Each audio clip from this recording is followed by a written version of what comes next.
The Circular Study by Anna Katharine Green. Book 1. A Strange Crime. Chapter 1. Red Light. Mr. Gryce was melancholy. He had attained that period in life when the spirits flag and enthusiasm needs a constant spur, and of late there had been a lack of special excitement, and he felt dull and superannuated. He was even contemplating resigning his position on the force and retiring to the little farm he had bought for himself in Westchester. And this in itself did not tend to cheerfulness, for he was one to whom action was a necessity and the exercise of his mental faculties more inspiring than any possible advantage which might accrue to him from their use. But he was not destined to carry out this impulse yet. For just at the height of his secret dissatisfaction, there came a telephone message to headquarters which roused the old man to something like his former vigor and gave to the close of this gray fall day an interest he had not expected to feel again in this or any other kind of day. It was sent from Carter's well-known drugstore and was to the effect that a lady had just sent a boy in from the street to say that a strange crime had been committed in S mansion round the corner.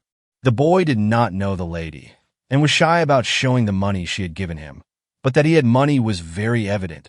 Also, that he was frightened enough for his story to be true. If the police wished to communicate with him, he could be found at Carter's, where he would be detained till an order for his release should be received. A strange crime? That word strange struck Mr. Gryce and made him forget his years in wondering what it meant.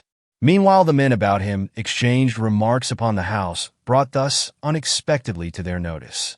As it was one of the few remaining landmarks of the preceding century, and had been made conspicuous moreover by the shops, clubhouses, and restaurants pressing against it on either side, it had been a marked spot for years, even to those who knew nothing of its history or traditions. And now a crime had taken place in it. Mr. Gryce, in whose ears that word strange rang with quiet insistence, had but to catch the eye of the inspector in charge to receive an order to investigate the affair. He started at once and proceeded first to the drugstore. There he found the boy, whom he took along with him to the house indicated in the message. On the way he made him talk, but there was nothing the poor waif could add to the story already sent over the telephone. He persisted in saying that a lady, he did not say woman, had come up to him while he was looking at some toys in a window and, giving him a piece of money, had drawn him along the street as far as the drugstore. Here she showed him another coin, promising to add it to the one he had already pocketed if he would run into the telephone clerk with a message for the police. He wanted the money, and when he grabbed at it, she said that all he had to do was to tell the clerk that a strange crime had been committed in the old house on street. This scared him, and he was sliding off when she caught him again and shook him until his wits came back, after which he ran into the store and delivered the message. There was candor in the boy's tone, and Mr. Gryce was disposed to believe him. But when he was asked to describe the lady, he showed that his powers of observation were no better than those of most of his class. All he could say was that she was a stunner and wore shiny clothes and jewels, and Mr. Gryce, recognizing the lad's limitations at the very moment he found himself in view of the house he was making for, ceased to question him, and directed all his attention to the building he was approaching. Nothing in the exterior bespoke crime or even disturbance. A shut door, a clean stoop, heavily curtained windows, some of which were further shielded by closely drawn shades, were eloquent of inner quiet and domestic respectability, while its calm front of brick with brownstone trimmings offered a pleasing contrast to the adjoining buildings jutting out on either side, alive with signs and humming with business. Some mistake, muttered Gryce to himself, as the perfect calm reigning over the whole establishment struck him anew. But before he had decided that he had been made the victim of a hoax, a movement took place in the area under the stoop, and an officer stepped out with a countenance expressive of sufficient perplexity for Mr. Gryce to motion him back with a hurried inquiry. Anything wrong? Any bloodshed? All seems quiet here. The officer, recognizing the old detective, touched his hat. Can't get in, said he. Have rung all the bells. Would think the house empty if I had not seen something like a stir in one of the windows overhead. Shall I try to make my way into the rear yard through one of the lower windows of Knapp and Company's store? Next door? Yes, and take this boy with you. Lock him up in some one of their offices, and then break your way into this house by some means. It ought to be easy enough from the backyard. The officer nodded, took the boy by the arm, and in a trice had disappeared with him into the adjoining store. Mr. Gryce remained in the area, where he was presently besieged by a crowd of passers-by, eager to add their curiosity to the trouble they had so quickly scented. The opening of the door from the inside speedily put an end to importunities for which he had as yet no reply, and he was enabled to slip within, where he found himself in a place of almost absolute quiet. Before him lay a basement hall leading to a kitchen, which, even at that moment, he noticed to be in trimmer condition than is usual where much housework is done. But he saw nothing that bespoke tragedy, or even a break in the ordinary routine of life as observed in houses of like size and pretension. Satisfied that what he sought was not to be found here, he followed the officer upstairs. As they emerged upon the parlor floor, the latter dropped the following information. Mr. Raffner of the firm next door says that the man who lives here is an odd sort of person whom nobody knows. A bookworm, I think they call him. He has occupied the house 6 months. Yet they have never seen anyone about the premise but himself and a strange old servant, as peculiar and uncommunicative as his master. I know, muttered Mr. Gryce. He did know, everybody knew, that this house, once the seat of one of New York's most aristocratic families, was inhabited at present by a Mr. Adams, noted alike for his more than common personal attractions, his wealth, and the uncongenial nature of his temperament, which precluded all association with his kind. It was this knowledge which had given zest to this investigation. To enter the house of such a man was an event in itself. To enter it on an errand of life and death. Well, it is under the inspiration of such opportunities that life is reawakened in old veins, especially when those veins connect the heart and brain of a sagacious, if octogenarian, detective. The hall in which they now found themselves was wide, old-fashioned, and sparsely furnished in the ancient manner to be observed in such time-honored structures.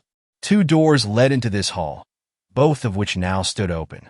Taking advantage of this fact, they entered the nearest, which was nearly opposite the top of the staircase they had just ascended, and found themselves in a room barren as a doctor's outer office.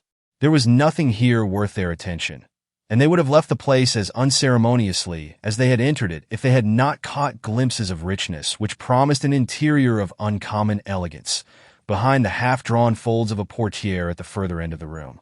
Advancing through the doorway thus indicated, they took one look about them and stood appalled. Nothing in their experience, and they had both experienced much, had prepared them for the thrilling, the solemn nature of what they were here called upon to contemplate. Shall I attempt its description?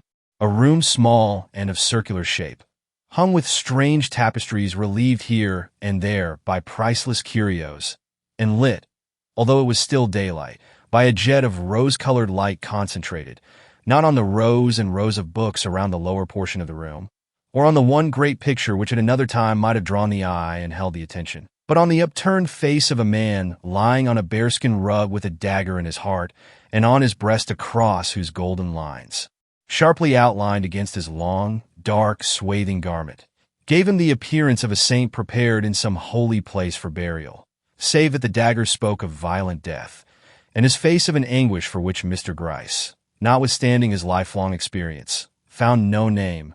So little did it answer to a sensation of fear, pain, or surprise, or any of the emotions usually visible on the countenances of such as have fallen under the unexpected stroke of an assassin.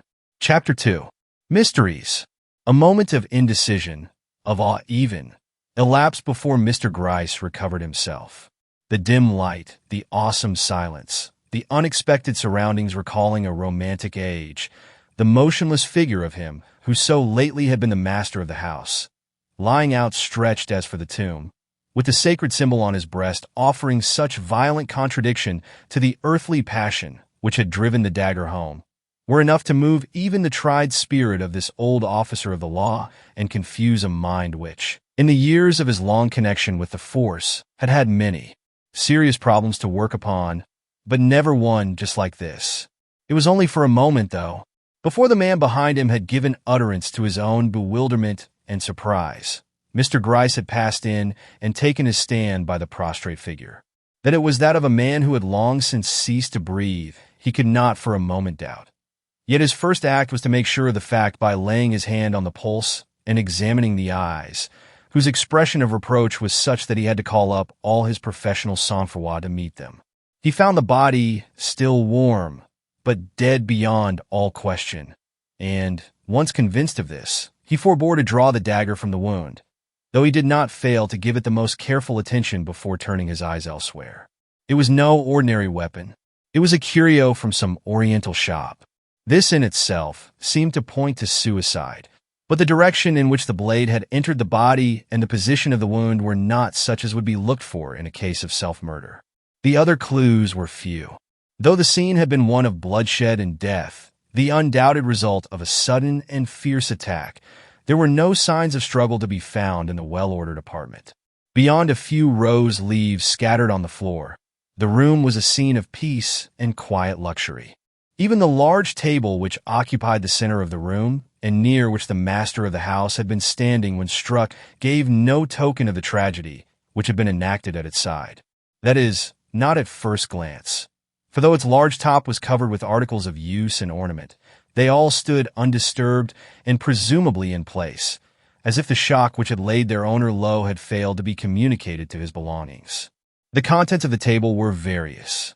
Only a man of complex tastes and attainments could have collected and arranged in one small compass pipes, pens, portraits, weights, measures, Roman lamps, Venetian glass, rare porcelains, metals, rough metal work, manuscript, a scroll of music, a pot of growing flowers, and, this seemed oddest of all, a row of electric buttons, which Mr. Gryce no sooner touched than the light which had been burning redly in the cage of fretted ironwork overhead changed in a twinkling to a greenish glare, filling the room with such ghastly tints that Mr. Gryce sought in haste another button, and pressing it, was glad to see a mild white radiance take the place of the sickly hue which had added its own horror to the already solemn terrors of the spot. Childish tricks for a man of his age and position, ruminated Mr. Gryce. But after catching another glimpse of the face lying upturned at his feet, he was conscious of a doubt as to whether the owner of that countenance could have possessed an instinct which was in any wise childish, so strong and purposeful were his sharply cut features. Indeed, the face was one to make an impression under any circumstances. In the present instance, and with such an expression stamped upon it, it exerted a fascination which disturbed the current of the detective's thoughts whenever by any chance he allowed it to get between him and his duty. To attribute folly to a man with such a mouth and such a chin was to own oneself a poor judge of human nature. Therefore, the lamp overhead, with its electric connection and changing slides, had a meaning which at present could be sought for only in the evidences of scientific research observable in the books and apparatus everywhere surrounding him. Letting the white light burn on, Mr. Gryce, by a characteristic effort, shifted his attention to the walls, covered, as I have said, with tapestries and curios. There was nothing on them calculated to aid him in his research into the secret of this crime, unless, yes, there was something, a bent-down nail, wrenched from its place, the nail on which the cross had hung which now lay upon the dead man's heart. The cord by which it had been suspended still clung to the cross and mingled its red threads with that other scarlet thread which had gone to meet it from the victim's wounded breast. Who had torn down that cross? Not the victim himself. With such a wound, any such movement would have been impossible. Besides, the nail and the empty place on the wall were as far removed from where he lay as was possible in the somewhat circumscribed area of this circular apartment. Another's hand, then, had pulled down this symbol of peace and pardon, and placed it where the dying man's fleeting breath would play across it, a peculiar exhibition of religious hope or mad remorse, to the significance of which Mr. Gryce could not devote more than a passing thought, so golden were the moments in which he found himself alone upon this scene of crime.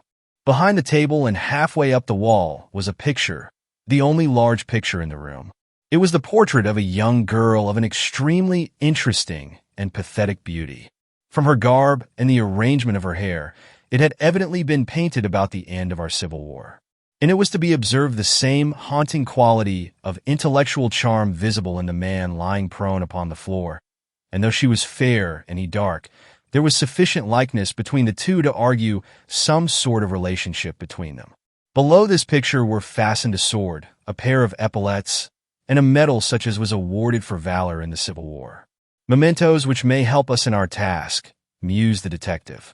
Passing on, he came unexpectedly upon a narrow curtain, so dark of hue and so akin in pattern to the draperies on the adjoining walls that it had up to this time escaped his attention. It was not that of a window, for such windows as were to be seen in this unique apartment were high upon the wall, indeed almost under the ceiling. It must, therefore, drape the opening into still another communicating room, and such he found to be the case. Pushing this curtain aside, he entered a narrow closet containing a bed, a dresser, and a small table. The bed was the narrow cot of a bachelor, and the dresser that of a man of luxurious tastes and the utmost nicety of habit. Both the bed and dresser were in perfect order, save for a silverback comb, which had been taken from the latter, and which he presently found lying on the floor at the other end of the room. This, and the presence of a pearl-handled parasol on a small stand near the door, proclaimed that a woman had been there within a short space of time. The identity of this woman was soon established in his eyes by a small but unmistakable token connecting her with the one who had been the means of sending in the alarm to the police. The token of which I speak was a little black spangle, called by milliners and mantua makers a sequin, which lay on the threshold separating this room from the study. And as Mr. Gryce, attracted by its sparkle, stooped to examine it, his eye caught sight of a similar one on the floor beyond, and of still another a few steps farther on. The last one lay close to the large center table before which he had just been standing. The dainty trail formed by these bright, sparkling drops seemed to affect him oddly. He knew, minute observer that he was, that in the manufacture of this garniture the spangles are strung on a thread which, if once broken, allows them to drop away one by one, till you can almost follow a woman so arrayed by the sequins that fall from her. Perhaps it was the delicate nature of the clue thus offered that pleased him. Perhaps it was a recognition of the irony of fate in thus making a trap for unwary mortals out of their vanities. Whatever it was, the smile with which he turned his eye upon the table toward which he had thus been led was very eloquent. But before examining this article of furniture more closely, he attempted to find out where the thread had become loosened which had let the spangles fall. Had it caught on any projection in doorway or furniture? He saw none. All the chairs were cushioned, but wait, there was the cross, that had a fretwork of gold at its base. Might not this filigree have caught in her dress as she was tearing down the cross from the wall, and so have started the thread which had given him this exquisite clue? Hastening to the spot where the cross had hung, he searched the floor at his feet, but found nothing to confirm his conjecture until he had reached the rug on which the prostrate man lay. There, amid the long hairs of the bearskin, he came upon one other spangle, and knew that the woman in the shiny clothes had stooped there before him. Satisfied on this point, he returned to the table, and this time subjected it to a thorough and minute examination.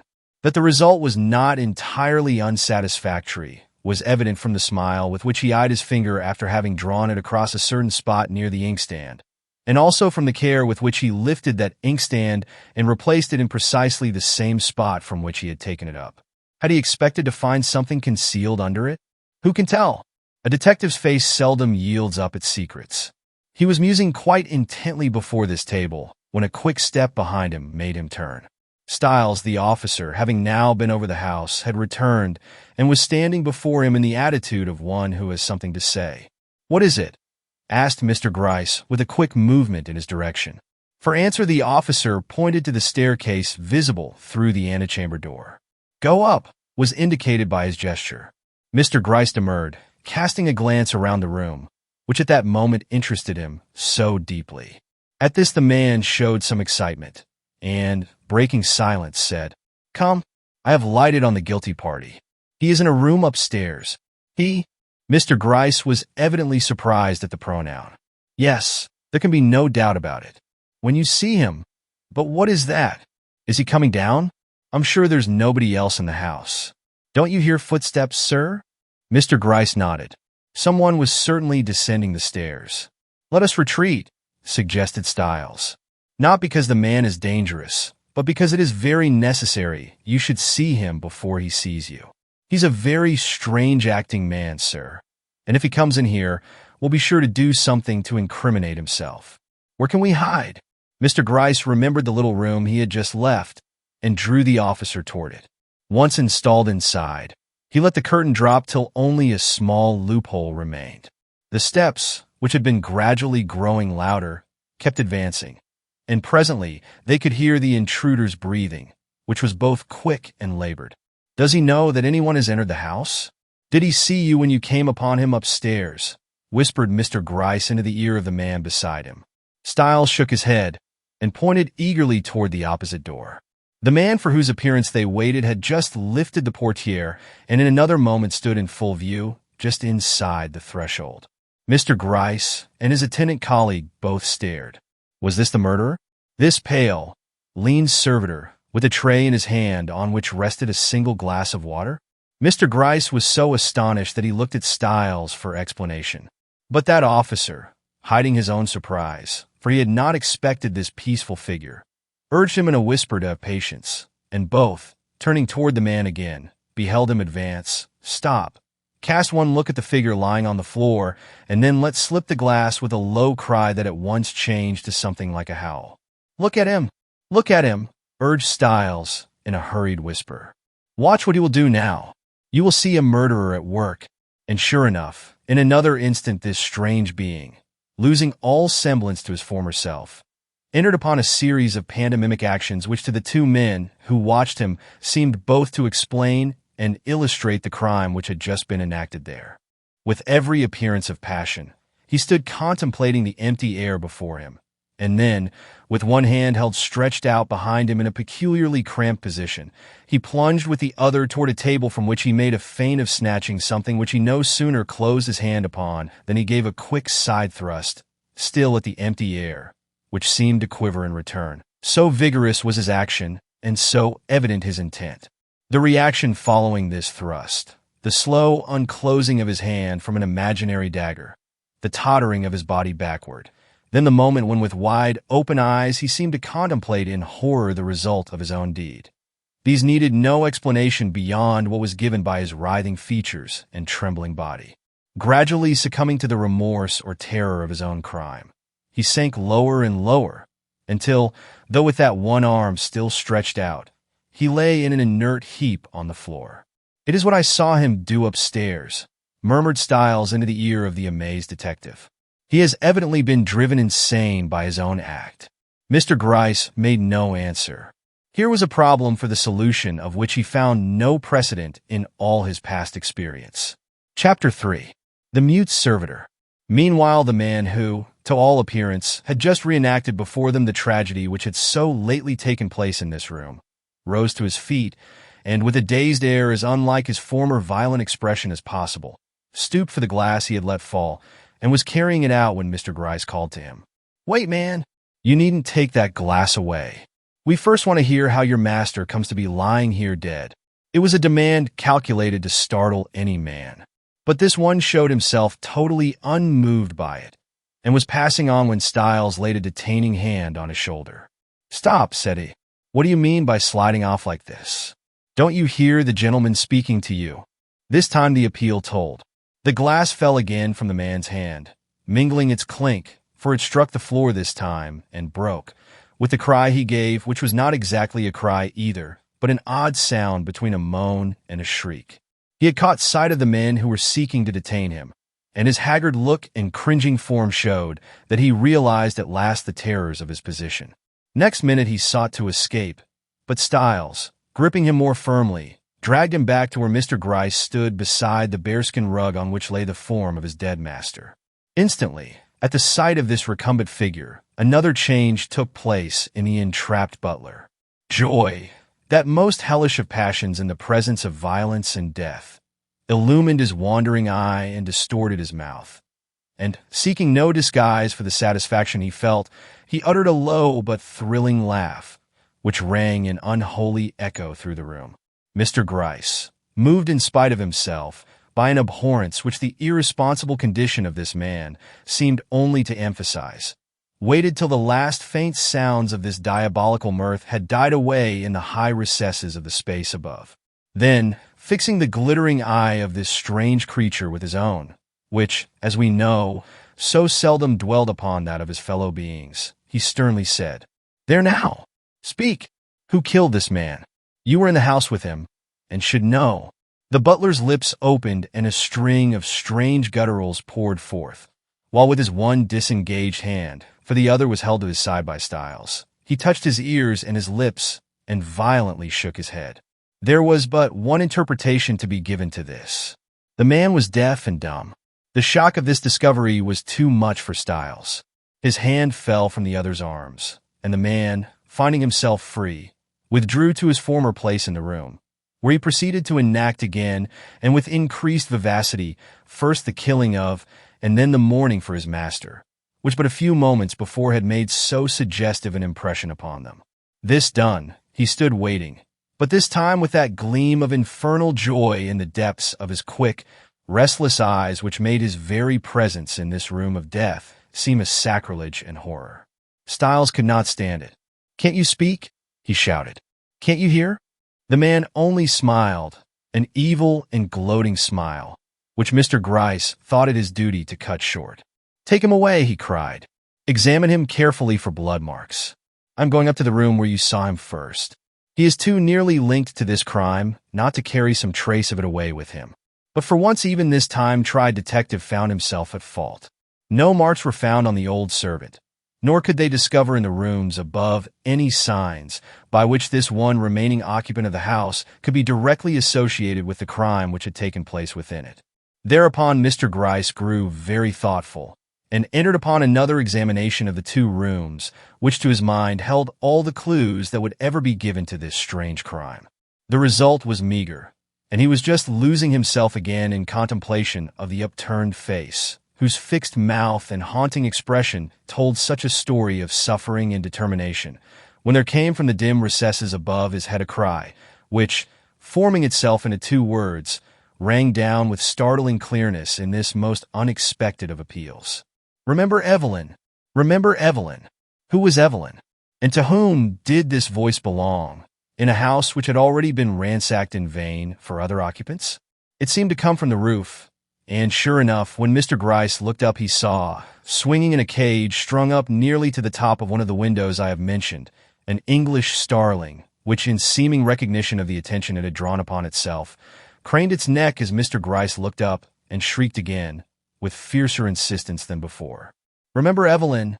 It was the last uncanny touch in a series of uncanny experiences. With an odd sense of nightmare upon him, Mr. Gryce leaned forward on the study table in his effort to obtain a better view of this bird, when without warning, the white light, which since his last contact with the electrical apparatus had spread itself through the room, changed again to green, and he realized that he had unintentionally pressed a button and thus brought into action another slide in the curious lamp over his head.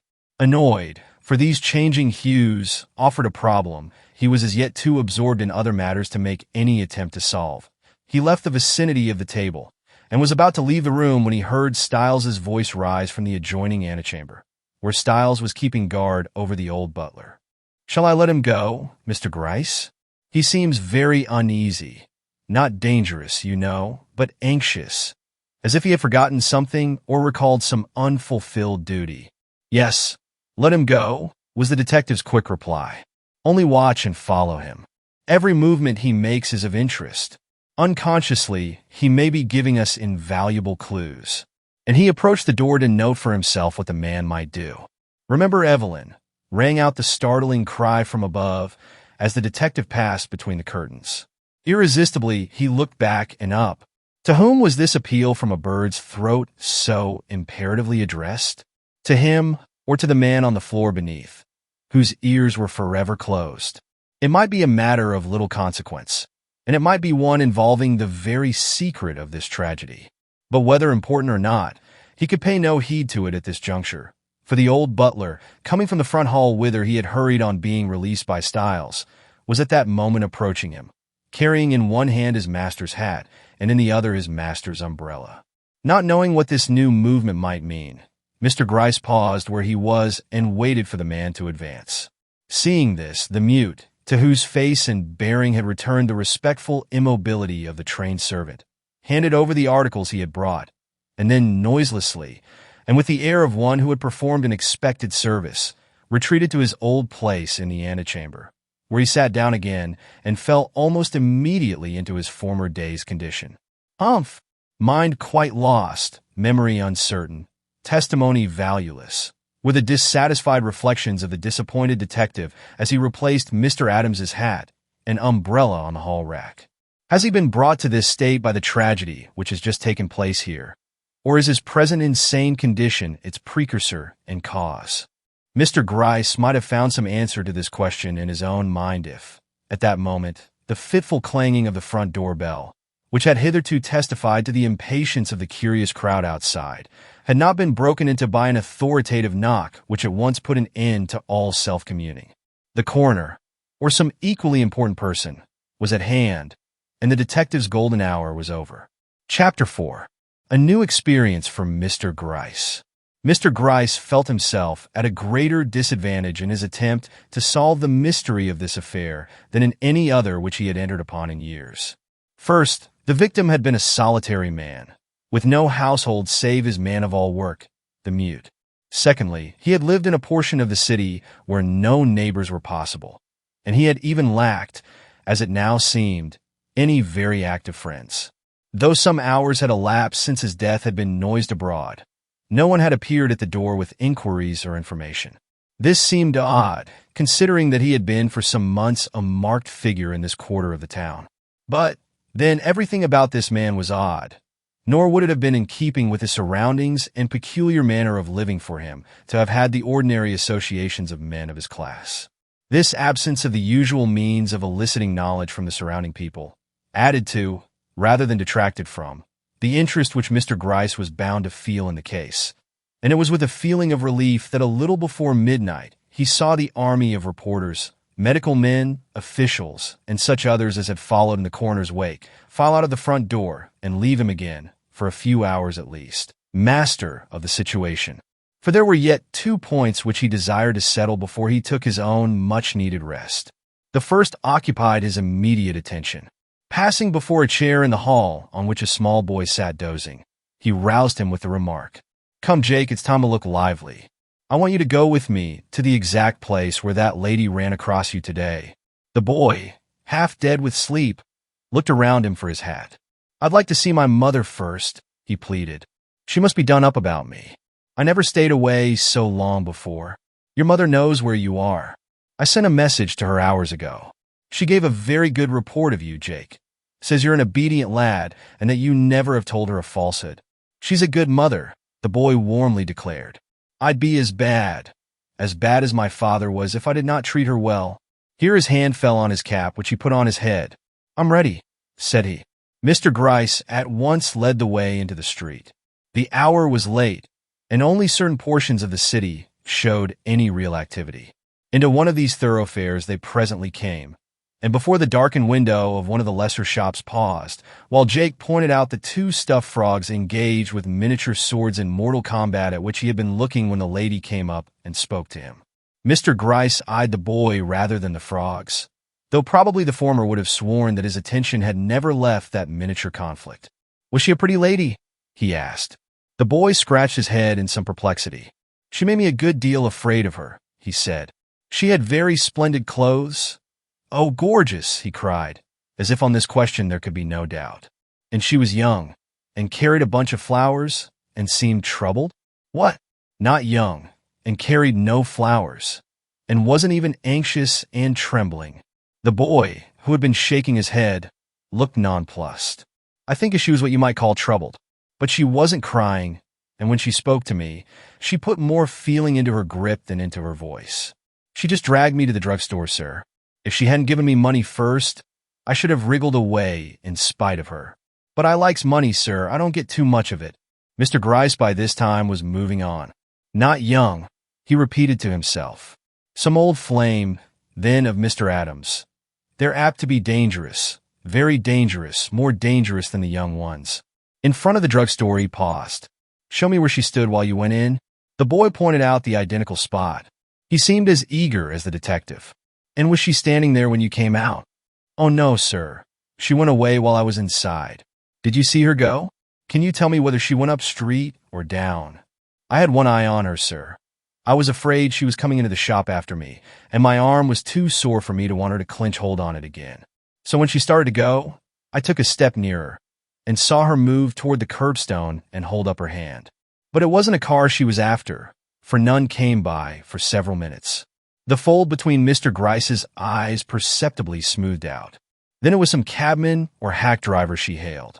Were there any empty coaches about that you saw? The boy had not noticed. He had reached the limit of his observations, and no amount of further questioning could elicit anything more from him. This Mr. Gryce soon saw, and giving him into the charge of one of his assistants who was on duty at this place, he proceeded back to the ill-omened house where the tragedy itself had occurred. "Anyone waiting for me?" he inquired of Styles, who came to the door. "Yes, sir. A young man, name Hines. Says he's an electrician. That's the man I want. Where is he?" "In the parlor, sir." "Good. I'll see him. But don't let anyone else in." "Anybody upstairs?" "No, sir, all gone." "Shall I go up or stay here?" "You'd better go up. I'll look after the door." Styles nodded and went toward the stairs, up which he presently disappeared. Mr. Gryce proceeded to the parlor. A dapper young man with an intelligent eye rose to meet him. "You sent for me," said he.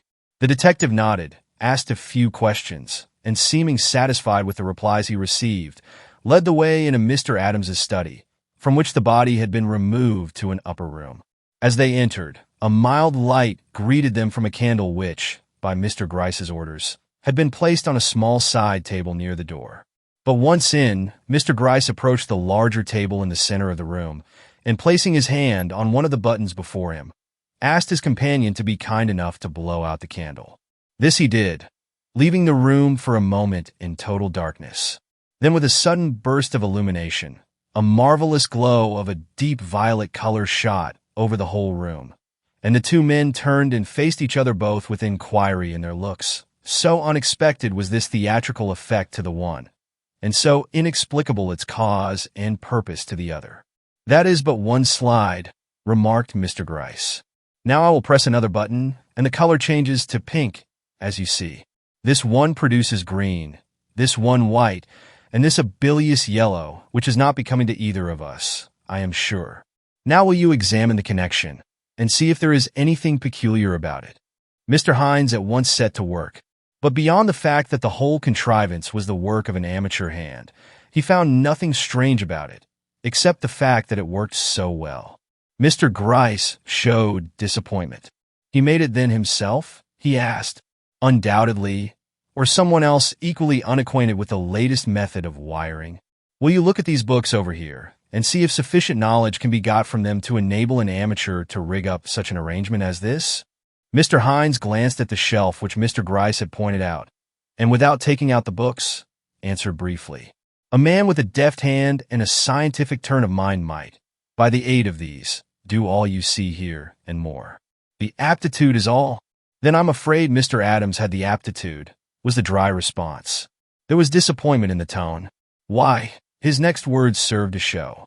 "A man with a turn for mechanical contrivances often wastes much time and money on useless toys only fit for children to play with. Look at that bird cage now. Perched at a height totally beyond the reach of any one without a ladder, it must owe its very evident usefulness, for you see it holds a rather lively occupant, to some contrivance by which it can be raised and lowered at will. Where is that contrivance? Can you find it?" The expert thought he could, and, sure enough, after some ineffectual searching, he came upon another button well hid amid the tapestry on the wall, which when pressed caused something to be disengaged which gradually lowered the cage within reach of Mr. Gryce's hand. "We will not send this poor bird aloft again," said he, detaching the cage and holding it for a moment in his hand. "An English starling is none too common in this country. Hark! He is going to speak." But the sharp-eyed bird, warned perhaps by the emphatic gesture of the detective that silence would be more in order at this moment than his usual appeal to "remember Evelyn," whisked about in his cage for an instant, and then subsided into a doze, which may have been real, and may have been assumed under the fascinating eye of the old gentleman who held him. Mr. Gryce placed the cage on the floor, and idly, or because the play pleased him, old and staid as he was, pressed another button on the table, a button he had hitherto neglected touching, and glanced around to see what color the light would now assume. But the yellow glare remained. The investigation which the apparatus had gone through had probably disarranged the wires. With a shrug, he was moving off, when he suddenly made a hurried gesture, directing the attention of the expert to a fact for which neither of them was prepared. The opening which led into the antechamber, and which was the sole means of communication with the rest of the house, was slowly closing. From a yard's breadth it became a foot. From a foot it became an inch. From an inch— "Well, that is certainly the contrivance of a lazy man," laughed the expert. "Seated in his chair here, he can close his door at will. No shouting after a deaf servant. No awkward stumbling over rugs to shut it himself. I don't know, but I approve of this contrivance. Only," here he caught a rather serious expression on Mr. Gryce's face, "the slide seems to be of a somewhat curious construction. It is not made of wood, as any sensible door ought to be, but of steel," finished Mr. Gryce in an odd tone. "This is the strangest thing yet. It begins to look as if Mr. Adams was daft on electrical contrivances, and as if we were prisoners here," supplemented the other. "I do not see any means for drawing this slide back." "Oh, there's another button for that, of course," Mr. Gryce carelessly remarked. "But they failed to find one. If you don't object," observed Mr. Gryce, after 5 minutes of useless search, "I will turn a more cheerful light upon the scene. Yellow does not seem to fit the occasion. Give us rose, for unless you have someone on the other side of this steel plate, we seem likely to remain here till morning. There is a man upstairs whom we may perhaps make here. But what does this contrivance portend? It has a serious look to me, when you consider that every window in these 2 rooms has been built up almost under the roof. Yes, a very strange look. But before engaging in its consideration, I should like a breath of fresh air. I cannot do anything while in confinement. My brain won't work." Meanwhile, Mr. Gryce was engaged in examining the huge plate of steel which served as a barrier to their egress. He found that it had been made, certainly at great expense, to fit the curve of the walls through which it passed. This was a discovery of some consequence, causing Mr. Gryce to grow still more thoughtful and to eye the smooth steel plate under his hand with an air of marked distrust. Mr. Adams carried his taste for the mechanical to great extremes. He remarked to the slightly uneasy man beside him, "This slide is very carefully fitted, and if I am not mistaken, it will stand some battering before we are released." I wish that his interest in electricity had led him to attach such a simple thing as a bell. True, we have come across no bell. It would have smacked too much of the ordinary to please him. Besides, his only servant was deaf. Try the effect of a blow, a quick blow with this silver-mounted alpenstock. Someone should hear and come to our assistance. I will try my whistle first. It will be better understood. But though Mr. Gryce both whistled and struck many a resounding knock upon the barrier before them, it was an hour before he could draw the attention of Styles, and 5 hours before an opening could be effected in the wall large enough to admit of their escape. So firmly was this barrier of steel fixed across the sole outlet from this remarkable room. Chapter 5. 5 Small Spangles. Such an experience could not fail to emphasize Mr. Gryce's interest in the case and heighten the determination he had formed to probe its secrets and explain all its extraordinary features. Arrived at headquarters, where his presence was doubtless awaited with some anxiety by those who knew nothing of the cause of his long detention, his first act was to inquire if Bardo, the butler, had come to his senses during the night. The answer was disappointing. Not only was there no change in his condition, but the expert in lunacy, who had been called in to pass upon his case, had expressed an opinion unfavorable to his immediate recovery.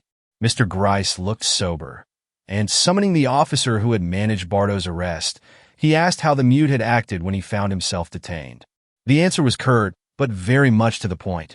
"Surprised, sir," shook his head and made some queer gestures, then went through his pantomime. "It's quite a spectacle, sir.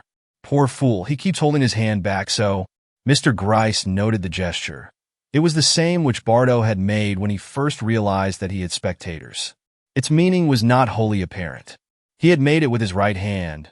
There was no evidence that the mute was left-handed, and he continued to make it as if with this movement he expected to call attention to some fact that would relieve him from custody. "Does he mope?" Is his expression one of fear or anger? It varies, sir. One minute he looks like a man on the point of falling asleep. The next he starts up in fury, shaking his head and pounding the walls. It's not a comfortable sight, sir. He will have to be watched night and day. Let him be, and note every change in him. His testimony may not be valid, but there is suggestion in every movement he makes. Tomorrow I will visit him myself. The officer went out, and Mr. Gryce sat for a few moments communing with himself, during which he took out a little package from his pocket and, emptying out on his desk the 5 little spangles it contained, regarded them intently. He had always been fond of looking at some small and seemingly insignificant object while thinking. It served to concentrate his thoughts, no doubt. At all events, some such result appeared to follow the contemplation of these 5 sequins, for after shaking his head doubtfully over them for a time, he made a sudden move, and sweeping them into the envelope from which he had taken them, he gave a glance at his watch and passed quickly into the outer office, where he paused before a line of waiting men. Beckoning to one who had followed his movements with an interest which had not escaped the eye of this old reader of human nature, he led the way back to his own room. "You want a hand in this matter?" he said interrogatively, as the door closed behind them and they found themselves alone. "Oh, sir," began the young man in a glow which made his more than plain features interesting to contemplate, "I do not presume." "Enough," interposed the other. "You have been here now for 6 months, and have had no opportunity as yet for showing any special adaptability. Now I propose to test your powers with something really difficult. Are you up to it, Sweetwater? Do you know the city well enough to attempt to find a needle in this very big haystack?"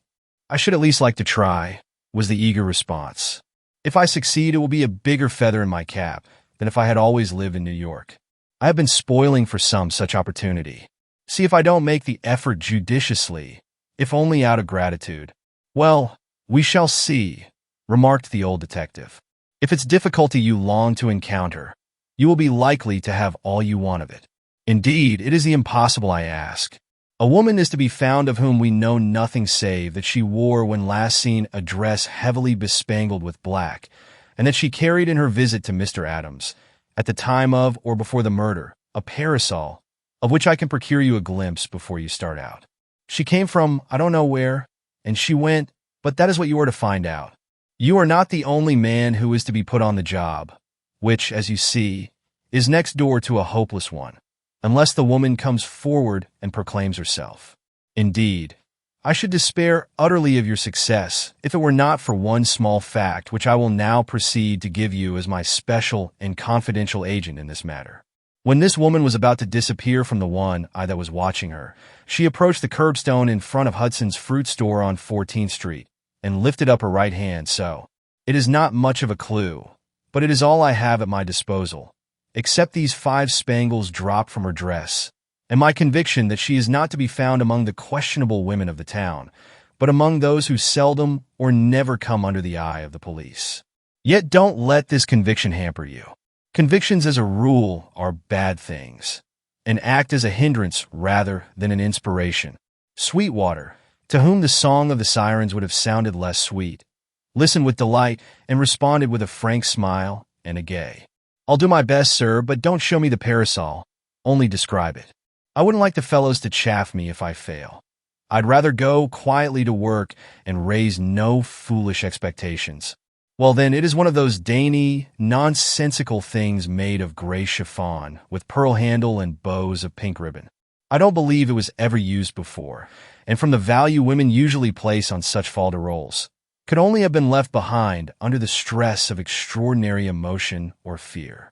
The name of the owner was not on it, nor that of the maker." Mr. Gryce had expected this question, and was glad not to be disappointed. "No, that would have helped us too much. And the hour at which this lady was seen on the curbstone at Hudson's?" 4:30, the moment at which the telephone message arrived. "Very good, sir. It is the hardest task I have ever undertaken, but that's not against it. When shall I see you again?" "When you have something to impart." "Ah, wait a minute. I have my suspicion that this woman's first name is Evelyn. But mind, it is only a suspicion." "All right, sir." And with an air of some confidence, the young man disappeared. Mr. Gryce did not look as if he shared young Sweetwater's cheerfulness. The mist surrounding this affair was as yet impenetrable to him. But then he was not 23, with only triumphant memories behind him. His next hope lay in the information likely to accrue from the published accounts of this crime, now spread broadcast over the country. A man of Mr. Adams's wealth and culture must necessarily have possessed many acquaintances, whom the surprising news of his sudden death would naturally bring to light, especially as no secret was made of his means and many valuable effects. But as if this affair, destined to be one of the last to engage the powers of this sagacious old man, refused on this very account to yield any immediate results to his investigation. The whole day passed by without the appearance of any claimant for Mr. Adams's fortune or the arrival on the scene of any friend capable of lifting the veil which shrouded the life of this strange being. To be sure, his banker and his lawyer came forward during the day, but they had little to reveal beyond the fact that his pecuniary affairs were in good shape and that, so far as they knew, he was without family or kin. Even his landlord could add little to the general knowledge. He had first heard of Mr. Adams through a Philadelphia lawyer, since dead, who had assured him of his client's respectability and undoubted ability to pay his rent. When they came together and Mr. Adams was introduced to him, he had been struck, first, by the ascetic appearance of his prospective tenant, and, secondly, by his reserved manners and quiet intelligence. But admirable as he had found him, he had never succeeded in making his acquaintance.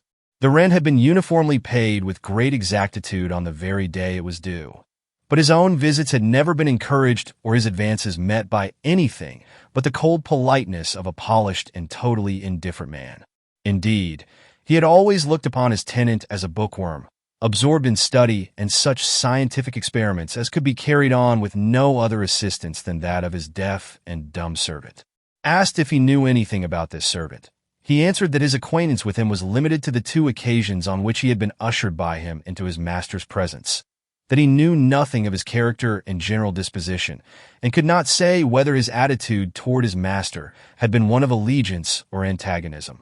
And so the way was blocked in this direction. Taken into the room where Mr. Adams had died, he surveyed in amazement the huge steel plate which still blocked the doorway, and the high windows through which only a few straggling sunbeams could find their way. Pointing to the windows, he remarked, "These were filled in at Mr. Adams's request. Originally, they extended down to the wainscoting."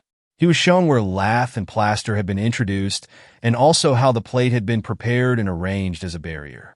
But he could give no explanation of it or divine the purpose for which it had been placed there at so great an expense. The lamp was another curiosity, and its varying lights the cause of increased astonishment. Indeed, he had known nothing of these arrangements, having been received in the parlor when he visited the house, where there was nothing to attract his attention or emphasize the well-known oddities of his tenant. He was not shown the starling. That loquacious bird had been removed to police headquarters for the special delectation of Mr. Gryce. Other inquiries failed also. No clue to the owner of the insignia found on the wall could be gained at the pension office or at any of the G.A.R. posts inside the city. Nor was the name of the artist who had painted the portrait which adorned so large a portion of the wall a recognized one in New York City. Otherwise, a clue might have been obtained through him to Mr. Adams's antecedents. All the drawers and receptacles in Mr. Adams's study had been searched, but no had been found, nor any business documents. It was as if this strange man had sought to suppress his identity, or rather, as if he had outgrown all interest in his kind or in anything beyond the walls within which he had immured himself. Late in the afternoon, reports began to come in from the various tradesmen with whom Mr. Adams had done business. They all had something to say as to the peculiarity of his habits and the freaks of his mute servant. They were both described as hermits, differing from the rest of their kind only in that they denied themselves no reasonable luxury and seemed to have adopted a shut-in life from a pure love of seclusion. The master was never seen at the stores. It was the servant who made the purchases, and this by means of gestures which were often strangely significant. Indeed, he seemed to have great power of expressing himself by looks and actions, and rarely caused a mistake or made one. He would not endure cheating, and always bought the best. Of his sanity up to the day of his master's death there was no question, but more than one man with whom he had had dealings was ready to testify that there had been a change in his manner for the past few weeks, a sort of subdued excitement, quite unlike his former methodical bearing. He had shown an inclination to testiness, and was less easily pleased than formerly.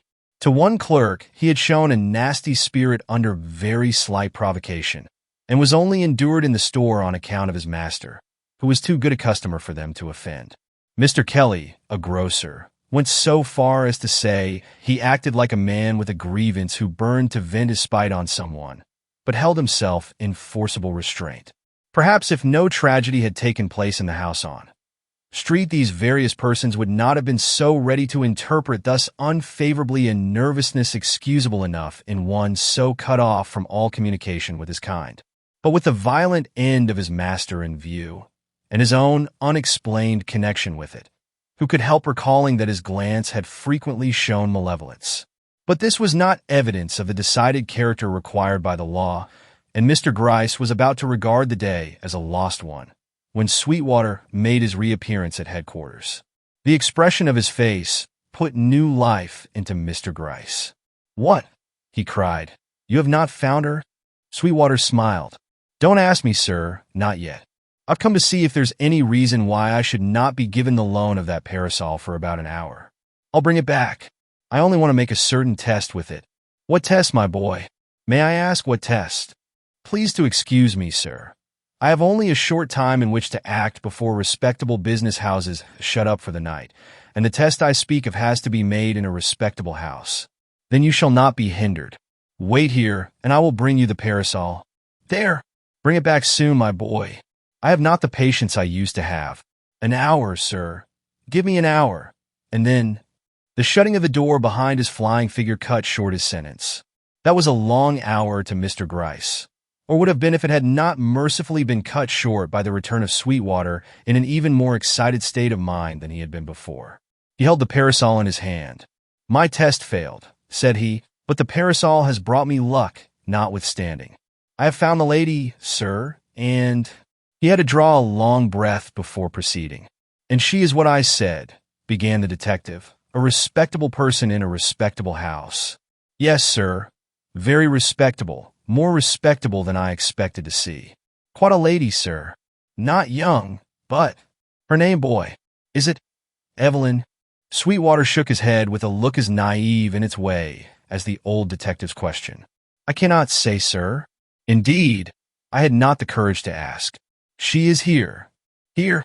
Mr. Gryce took one hurried step toward the door, then came gravely back. "I can restrain myself," he said. "If she is here, she will not go till I have seen her." "Are you sure you have made no mistake? That she is the woman we are after? The woman who was in Mr. Adams's house and sent us the warning? Will you hear my story, sir? It will take only a moment.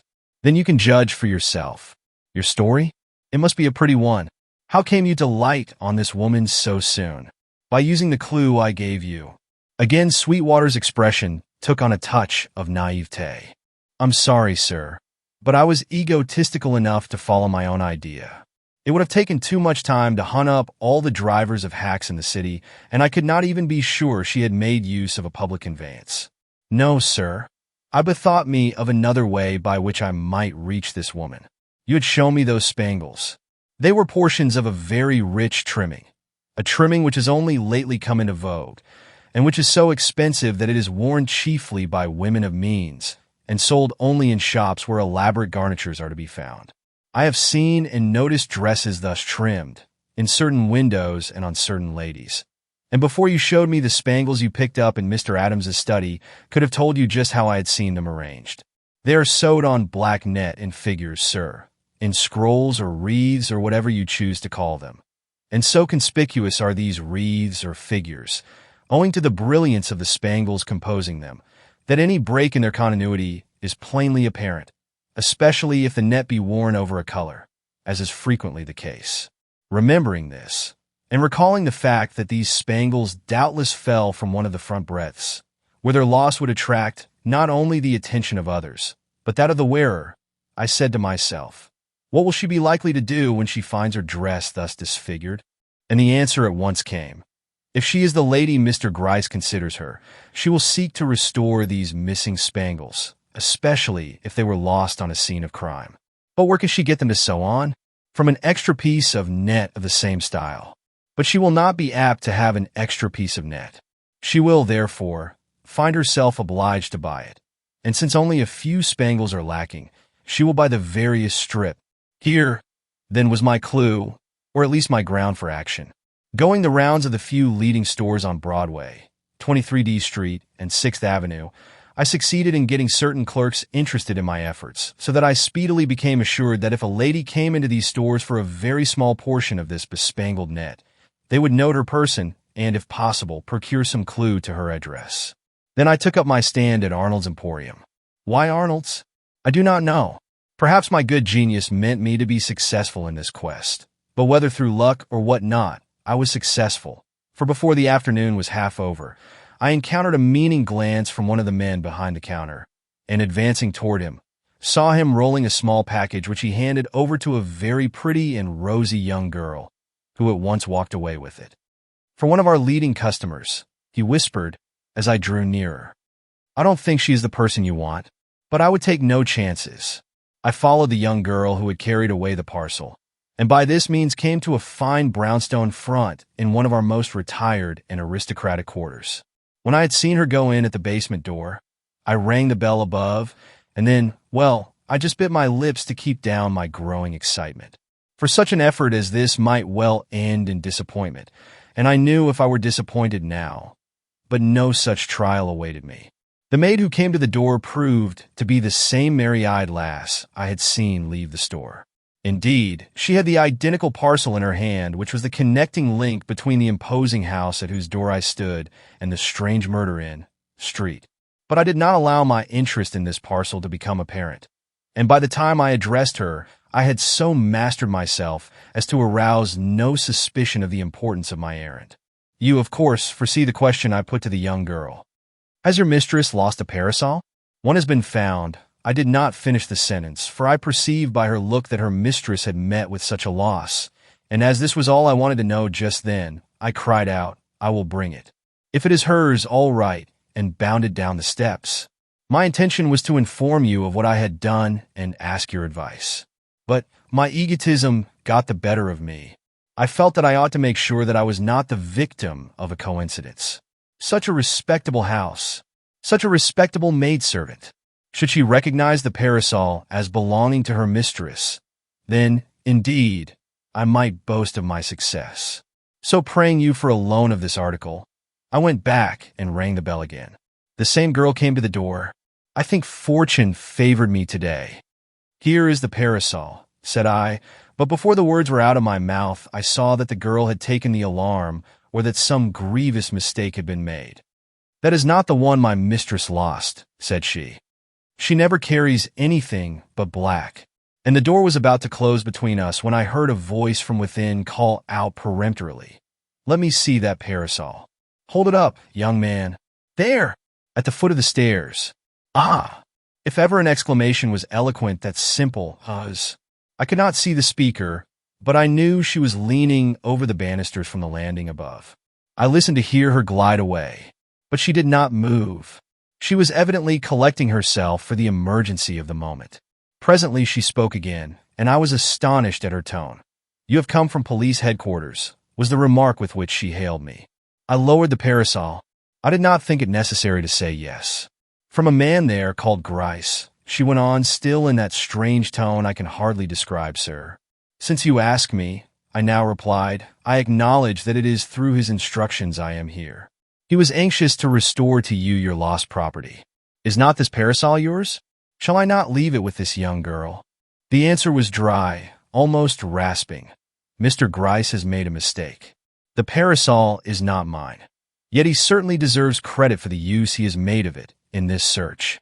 I should like to tell him so. Is he at his office? And do you think I would be received? He would be delighted, I returned, not imagining she was in earnest. But she was, sir. In less time than you would believe, I perceived a very stately, almost severe, lady descend the stairs. She was dressed for the street, and spoke to me with quite an air of command. Have you a cab? She asked. No, said I. Then get one. Here was a dilemma. Should I leave her, and thus give her an opportunity to escape, or should I trust to her integrity and the honesty of her look, which was no common one, sir, and obey her as everyone about her was evidently accustomed to do? I concluded to trust to her integrity and went for the cab. But it was a risk, sir, which I promised not to repeat in the future. She was awaiting me on the stoop when I got back, and at once entered the hack with a command to drive immediately to police headquarters. I saw her as I came in just now, sitting in the outer office, waiting for you. Are you ready to say, I have done well? Mr. Gryce, with an indescribable look of mingled envy and indulgence, pressed the hand held out to him and passed out. His curiosity could be restrained no longer, and he went at once to where this mysterious woman was awaiting him. Did he think it odd that she knew him, that she sought him? If so, he did not betray this in his manner, which was one of great respect. But that manner suddenly changed as he came face to face with the lady in question. Not that it lost its respect, but that it betrayed an astonishment of a more pronounced character than was usually indulged in by this experienced detective. The lady before him was one well known to him. In fact, almost an associate of his in certain bygone matters. In other words, none other than that most reputable of ladies, Miss Amelia Butterworth of Gramercy Park. Chapter 6. Suggestions from an Old Friend. The look with which this amiable spinster met his eye was one which a stranger would have found it hard to understand. He found it hard to understand himself, perhaps because he had never before seen this lady when she was laboring under an opinion of herself that was not one of perfect complacency. Miss Butterworth, what does this mean? Have you? There. The word came with some sharpness. You have detected me at my old tricks, and I am correspondingly ashamed, and you triumphant. The gray parasol you have been good enough to send to my house is not mine, but I was in the room where you picked it up, as you have so cleverly concluded, and as it is useless for me to evade your perspicacity, I have come here to confess. Ah! The detective was profoundly interested at once. He drew a chair up to Miss Butterworth's side and sat down. You were there, he repeated. And when? I do not presume to ask for what purpose. But I shall have to explain my purpose not to find myself at too great a disadvantage, she replied with grim decision.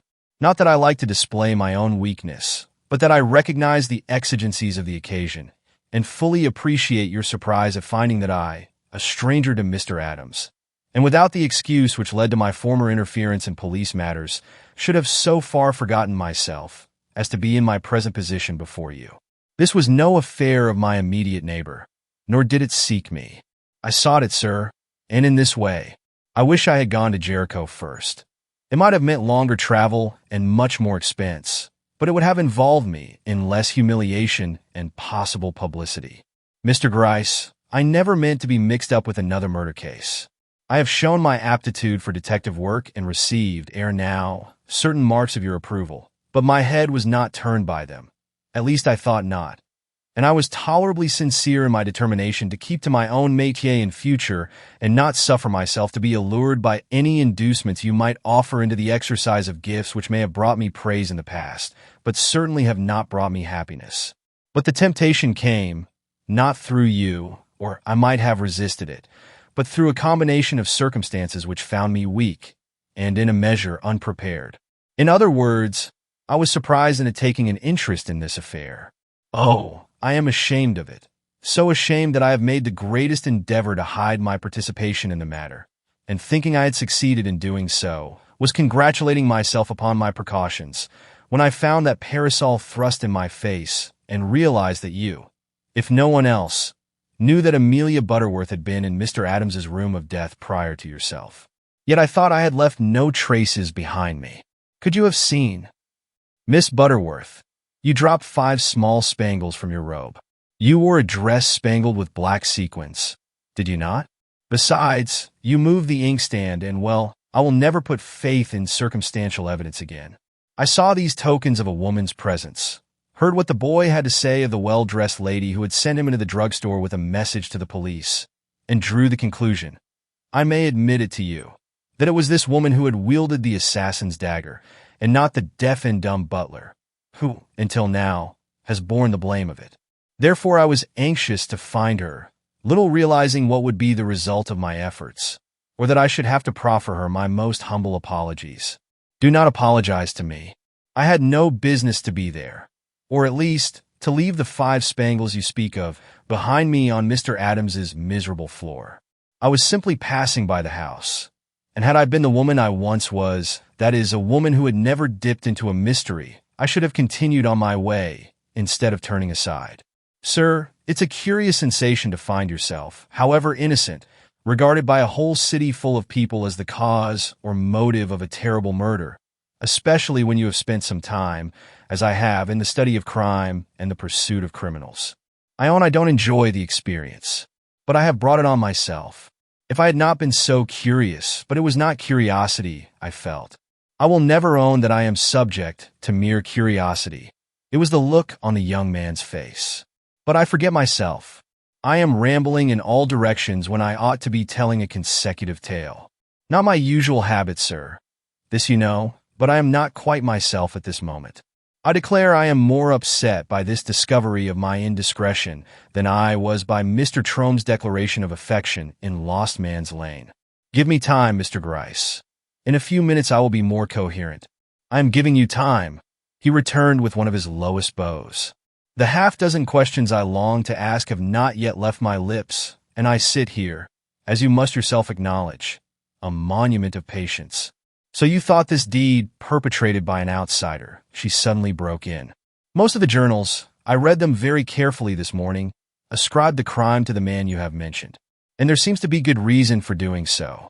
The case is not a simple one, Mr. Gryce. It has complications. I recognize that at once, and that is why, but I won't waste another moment in apologies. You have a right to any little fact I may have picked up in my unfortunate visit, and there is one which I failed to find included in any account of the murder. Mr. Adams had other visitors besides myself in those few fatal minutes preceding his death. A young man and woman were with him. I saw them come out of the house. It was at the moment I was passing. Tell your story more simply, Miss Butterworth. What first drew your attention to the house? There. That is the second time you have had to remind me to be more direct. You will not have to do so again, Mr. Gryce. To begin, then, I noticed the house because I always notice it. I never pass it without giving a thought to its ancient history and indulging in more or less speculation as to its present inmates. When, therefore, I found myself in front of it yesterday afternoon on my way to the art exhibition, I naturally looked up, and whether by an act of providence or not, I cannot say.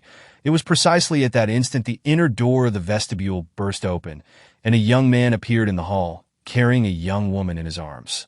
He seemed to be in a state of intense excitement, and she in a dead faint. But before they had attracted the attention of the crowd, he had placed her on her feet, and, taking her on his arm, dragged her down the stoop and into the crowd of passers-by, among whom they presently disappeared. I, as you may believe, stood rooted to the ground in my astonishment, and not only endeavored to see in what direction they went, but lingered long enough to take a peep into the time-honored interior of this old house, which had been left open to view by the young man's forgetting to close the front door behind him. As I did so, I heard a cry from within. It was muffled and remote, but unmistakably one of terror and anguish. And, led by an impulse I may live to regret, as it seems likely to plunge me into much unpleasantness, I rushed up the stoop and went in, shutting the door behind me, lest others should be induced to follow. So far, I had acted solely from instinct, but once in that semi-dark hall, I paused and asked what business I had there, and what excuse I should give for my intrusion if I encountered one or more of the occupants of the house.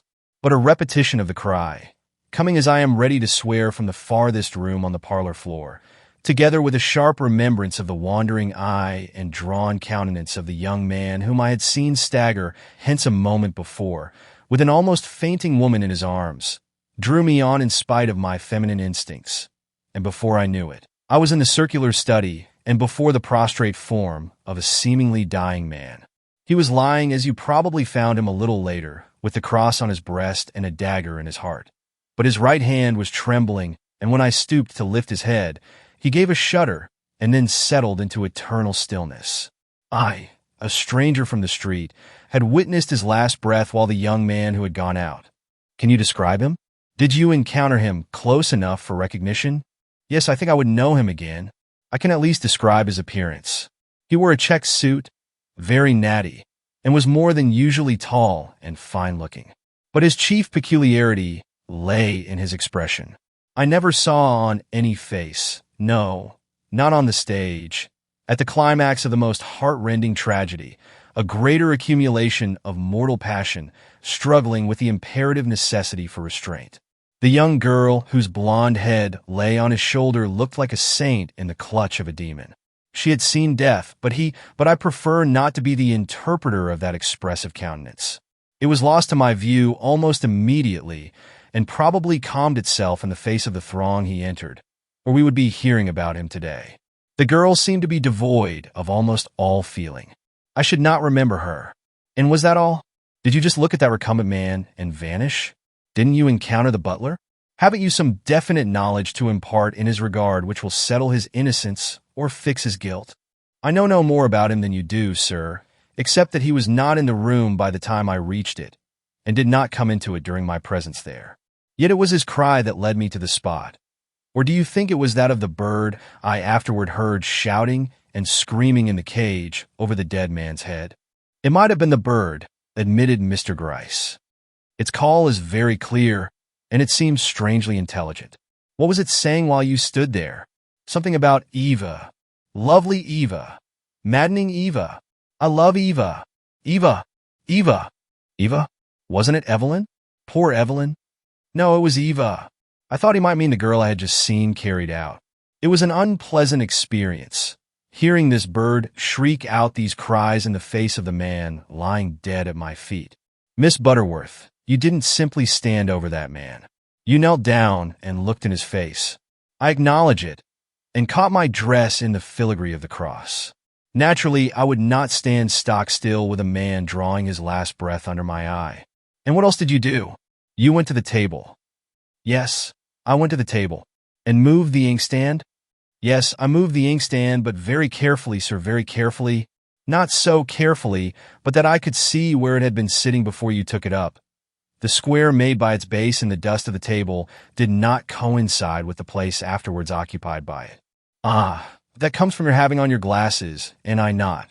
I endeavored to set it down in the precise place from which I lifted it.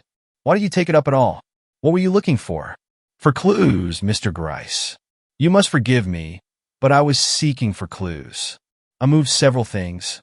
I was hunting for the line of writing which ought to explain this murder. The line of writing? Yes. I have not told you what the young girl said as she slipped with her companion into the crowd. No, you have spoken of no words. Have you any such clue as that? Miss Butterworth, you are fortunate, very fortunate. Mr. Gryce's look and gesture were eloquent, but Miss Butterworth, with an access of dignity, quietly remarked, I was not to blame for being in the way when they passed, nor could I help hearing what she said. And what was it, madam? Did she mention a paper? Yes, she cried in what I now remember to have been a tone of affright. You have left that line of writing behind. I did not attach much importance to these words then, but when I came upon the dying man, so evidently the victim of murder, I recalled what his late visitor had said and looked about for this piece of writing. And did you find it, Miss Butterworth? I am ready, as you see, for any revelation you may now make, for one which would reflect dishonor on me. If I had found any paper explaining this tragedy, I should have felt bound to have called the attention of the police to it. I did notify them of the crime itself.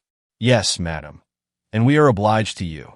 But how about your silence in regard to the fact of two persons having left that house immediately upon, or just preceding, the death of its masters? I reserved that bit of information. I waited to see if the police would not get wind of these people without my help. I sincerely wish to keep my name out of this inquiry. Yet I feel a decided relief now that I have made my confession. I never could have rested properly after seeing so much, and, well, thinking my own thoughts in regard to what I saw. If I had found myself compelled to bridle my tongue while false scents were being followed and delicate clues overlooked or discarded without proper attention. I regard this murder as offering the most difficult problem that has ever come in my way, and, therefore, yes, madam, I cannot but wonder if an opportunity has been afforded me for retrieving myself in your eyes. I do not care for the opinion of anyone else as to my ability or discretion, but I should like to make you forget my last despicable failure in Lost Man's Lane. It is a sore remembrance to me, Mr. Gryce, which nothing but a fresh success can make me forget. Madam, I understand you. You have formulated some theory. You consider the young man with the telltale face guilty of Mr. Adams's death. Well, it is very possible. I never thought the butler was rehearsing a crime he had himself committed. Do you know who the young man is I saw leaving that house so hurriedly? Not the least in the world. You are the first to bring him to my attention. And the young girl with the blonde hair? It is the first I have heard of her, too. I did not scatter the rose leaves that were found on that floor. No, was she? She probably wore a bouquet in her belt. Nor was that frippery parasol mine, though I did lose a good, stout, serviceable one somewhere that day. It was hers. I have no doubt of it. Left by her in the little room where she was whiling away the time during which the gentlemen conversed together, possibly about that bit of writing she afterward alluded to. Certainly, her mind was not expectant of evil, for she was smoothing her hair when the shock came. Yes, madam, I follow you, and had to be carried out of the place after. What? She had placed that cross on Mr. Adams's breast. That was a woman's act, Mr. Gryce. I'm glad to hear you say so. The placing of that cross on a layman's breast was a mystery to me, and is still, I must own. Great remorse or great fright only can account for it. You will find many mysteries in this case, Mr. Gryce, as great a number as I ever encountered. I have to add one. Another? It concerns the old butler. I thought you did not see him. I did not see him in the room where Mr. Adams lay. Ah! Where then? Upstairs. My interest was not confined to the scene of the murder. Wishing to spread the alarm, and not being able to rouse anyone below, I crept upstairs, and so came upon this poor wretch going through the significant pantomime that has been so vividly described in the papers. Ah! Unpleasant for you, very. I imagine you did not stop to talk to him. No, I fled. I was extremely shaken up by this time, and knew only one thing to do, and that was to escape. But I carried one as yet unsolved enigma with me. How came I to hear this man's cries in Mr. Adams's study, and yet find him on the second floor when I came to search the house? He had not time to mount the stairs while I was passing down the hall. It is a case of mistaken impression. Your ears played you false. The cries came from above, not from Mr. Adams's study. My ears are not accustomed to play me tricks. You must seek another explanation. I have ransacked the house. There are no back stairs. If there were, the study does not communicate with them. And you heard his voice in the study? Plainly? Well, you have given me a poser, madam, and I will give you another. If he was the perpetrator of this crime, how comes it that he was not detected and denounced by the young people I saw going out? If, on the contrary, he was simply the witness of another man's blow, a blow which horrified him so much that it unseated his reason, how comes it that he was able to slide away from the door where he must have stood without attracting the attention and bringing down upon himself the vengeance of the guilty murderers? He may be one of the noiseless kind, or rather, may have been such before this shock unsettled his mind. True, but he would have been seen. Recall the position of the doorway. If Mr. Adams fell where he was struck, the assailant must have had that door directly before him. He could not have helped seeing anyone standing in it. That is true.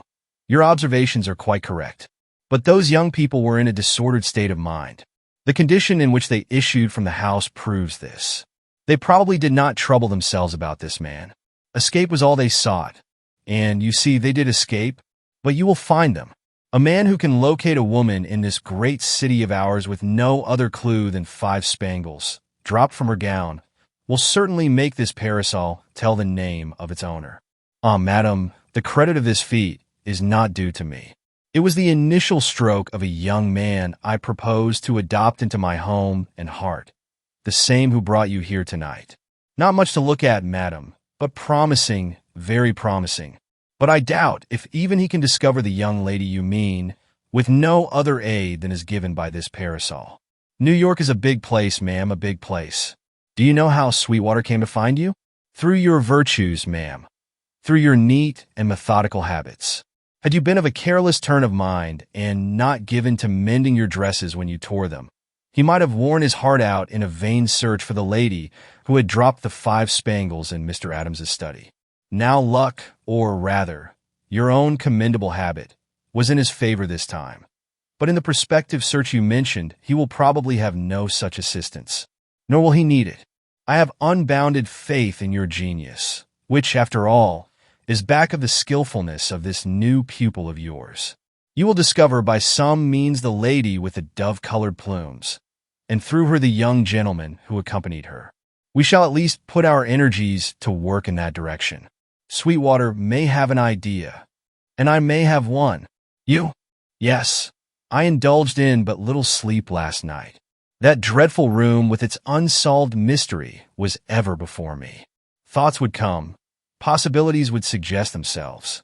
I imagined myself probing its secrets to the bottom, and— Wait, madam. How many of its so-called secrets do you know? You said nothing about the lantern. It was burning with a red light when I entered. You did not touch the buttons arranged along the tabletop? No. If there is one thing I do not touch, it is anything which suggests an electrical contrivance. I am intensely feminine, sir, and all my instincts and mechanisms of any kind alarm me. To all such things I give a wide berth. I have not even a telephone in my house. Some allowance must be made for the natural timidity of woman. Mr. Gryce suppressed a smile. It is a pity, he remarked. Had you brought another light upon the scene, you might have been blessed with an idea on a subject that is as puzzling as any connected with the whole affair. You have not heard what I have to say on a still more important matter, said she. When we have exhausted the one topic, we may both feel like turning on the fresh lights you speak of. Mr. Gryce, on what does this mystery hinge? On the bit of writing which these young people were so alarmed at having left behind them. Ah, it is from that you would work. Well, it is a good point to start from. But we have found no such bit of writing. Have you searched for it? You did not know till now that any importance might be attached to a morsel of paper with some half-dozen words written on it. True, but a detective search is just the same.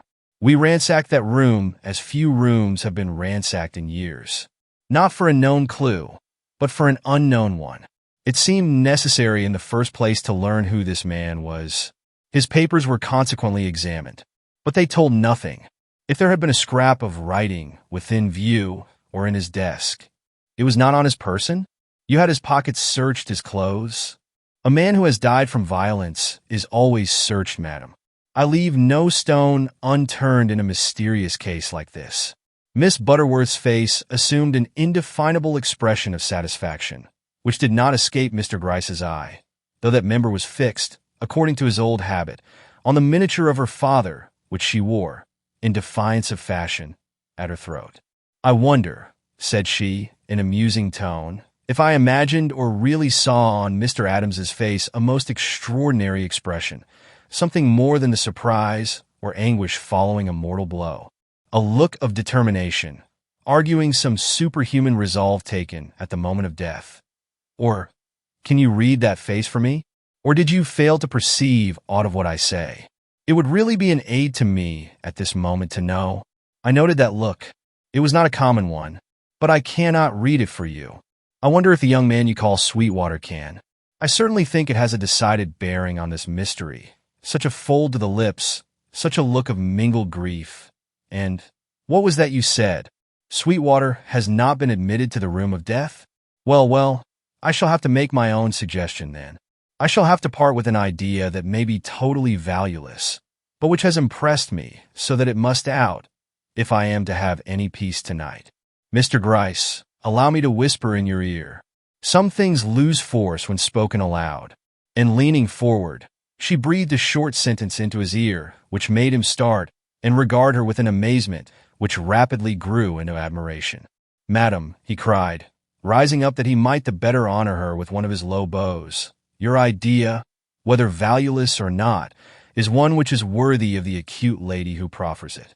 We will act on it, ma'am, act at once. Wait till I have given my orders. I will not keep you long. And with another bow, he left the room. Chapter 7. Amos's Son. Miss Butterworth had been brought up in a strict school of manners. When she sat still. When she moved quickly, firmly, but with no unnecessary disturbance. Fidgets were unknown to her. Yet when she found herself alone after this interview, It was with difficulty she could restrain herself from indulging in some of those outward manifestations of uneasiness which she had all her life reprobated in the more nervous members of her own sex. She was anxious, and she showed it, like the sensible woman she was, and was glad enough when Mr. Gryce finally returned and, accosting her with a smile, said almost gaily, "Well, that is seen to, and all we have to do now is to await the result. Madam, have you any further ideas? If so, I should be glad to have the benefit of them." Her self-possession was at once restored. "You would," she repeated, eyeing him somewhat doubtfully. "I should like to be assured of the value of the one I have already advanced before I venture upon another.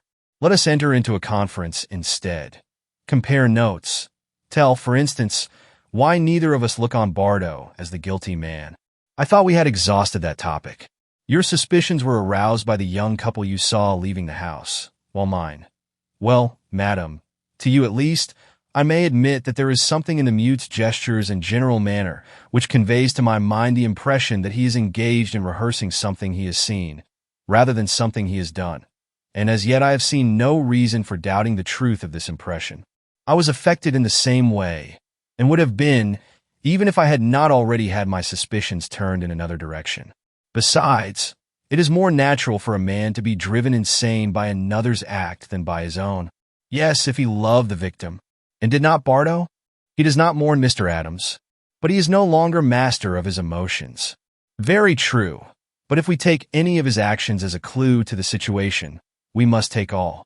We believe from his gestures that he is giving us a literal copy of acts he has seen performed.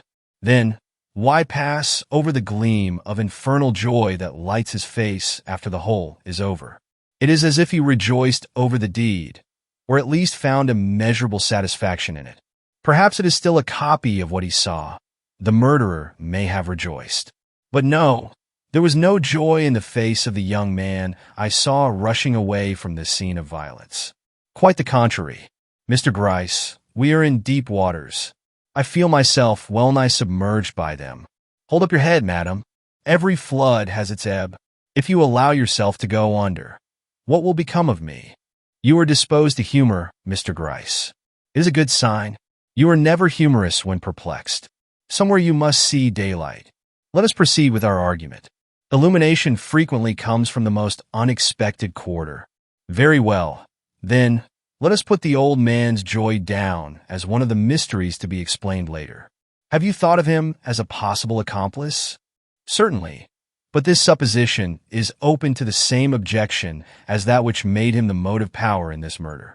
One is not driven insane by an expected horror. It takes shock to unsettle the brain. He was not looking for the death of his master. True, we may consider that matter as settled. Bardo was an innocent witness of this crime, and, having nothing to fear, may be trusted to reproduce in his pantomimic action its exact features. Very good. Continue, madam. Nothing but profit is likely to follow an argument presented by Miss Butterworth. The old detective's tone was serious, his manner perfect, but Miss Butterworth, ever on the lookout for sarcasm from his lips, bridled a little, though in no other way did she show her displeasure. Let us, then, recall his precise gestures, remembering that he must have surprised the assailant from the study doorway, and so have seen the assault from over his master's shoulder. In other words, directly in front of him. Now what was his first move? His first move, as now seen, is to raise his right arm and stretch it behind him, while he leans forward for the imaginary dagger. What does that mean? I should find it hard to say, but I did not see him do that. When I came upon him, he was thrusting with his left hand across his own body, a vicious thrust, and with his left hand. That is a point, Mr. Gryce. Yes, especially as the doctors agree that Mr. Adams was killed by a left-handed blow. You don't say. Don't you see the difficulty, then? The difficulty, madam? Bardo was standing face to face with the assailant. In imitating him, especially in his unreasoning state of mind, he would lift the arm opposite to the one whose action he mimics, which in this case would be the assailant's right. Try for the moment to mimic my actions. See, I lift this hand, and instinctively, nay, I detected the movement, sir, quickly as you remembered yourself. You raise the one directly opposite to it. It is like seeing yourself in a mirror. You turn your head to the right, but your image turns to the left. Mr. Gryce's laugh rang out in spite of himself. He was not often caught napping, but this woman exercised a species of fascination upon him at times, and it rather amused than offended him when he was obliged to acknowledge himself defeated. Very good. You have proved your point quite satisfactorily. But what conclusions are to be drawn from it? That the man was not left-handed, or that he was not standing in the place you have assigned to him. Shall we go against the doctors? They say that the blow was a left-handed one. Mr. Gryce, I would give anything for an hour spent with you in Mr. Adams's study, with Bardo free to move about at his will. I think we would learn more by watching him for a short space of time than in talking as we are doing for an hour. It was said tentatively, almost timidly. Miss Butterworth had some sense of the temerity involved in this suggestion, even if, according to her own declaration, she had no curiosity. I don't want to be disagreeable, she smiled. She was so far from being, so that Mr. Gryce was taken unawares, and for once in his life became impulsive. I think it can be managed, madam. That is, after the funeral. There are too many officials now in the house, and— Of course, she acceded. I should not think of obtruding myself at present. But the case is so interesting, and my connection with it so peculiar, that I sometimes forget myself. Do you think— Here she became quite nervous for one of her marked self-control, that I have laid myself open to a summons from the coroner?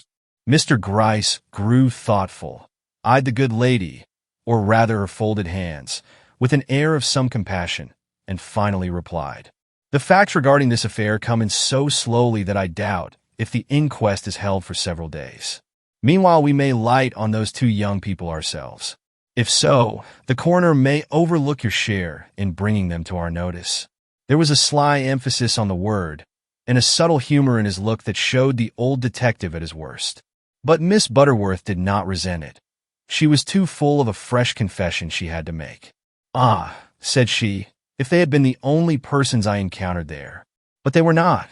Another person entered the house before I left it, and I may be obliged to speak of him. Of him? Really, madam, you are a mine of intelligence. Yes, sir, was the meek reply. Meek, when you consider from whose lips it came. I ought to have spoken of him before, but I never like to mix matters, and this old gentleman. Old gentleman, yes, sir, very old and very much of a gentleman, did not appear to have any connection with the crime beyond knowing the murdered man.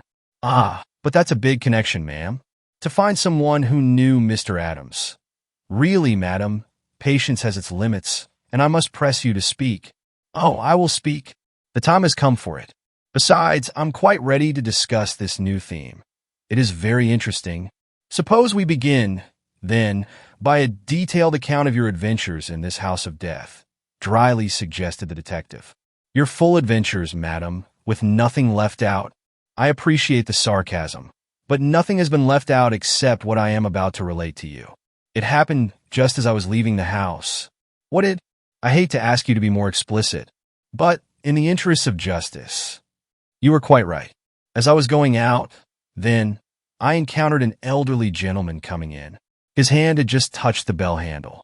You will acknowledge that it was a perplexing moment for me. His face, which was well preserved for his years, wore an air of expectation that was almost gay. He glanced in astonishment at mine, which, whatever its usual serenity, certainly must have borne marks of deep emotion. Neither of us spoke.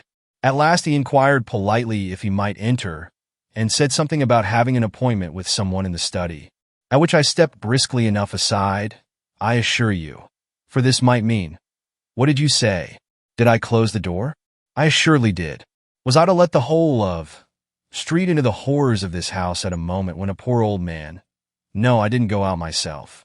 Why should I? Was I to leave a man on the verge of 80?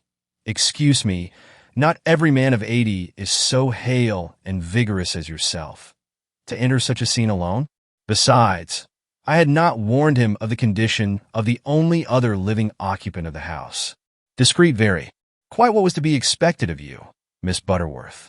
More than that, you followed him, no doubt, with careful supervision, down the hall. Most certainly. What would you have thought of me if I had not? He was in a strange house. There was no servant to guide him. He wanted to know the way to the study, and I politely showed him there. "Kind of you, madam. Very. It must have been an interesting moment to you." "Very interesting. Too interesting. I own that I am not made entirely of steel, sir, and the shock he received at finding a dead man awaiting him, instead of a live one, was more or less communicated to me. Yet I stood my ground. Admirable. I could have done no better myself." And so this man who had an appointment with Mr. Adams was shocked, really shocked, at finding him lying there under a cross, dead. Yes, there was no doubting that.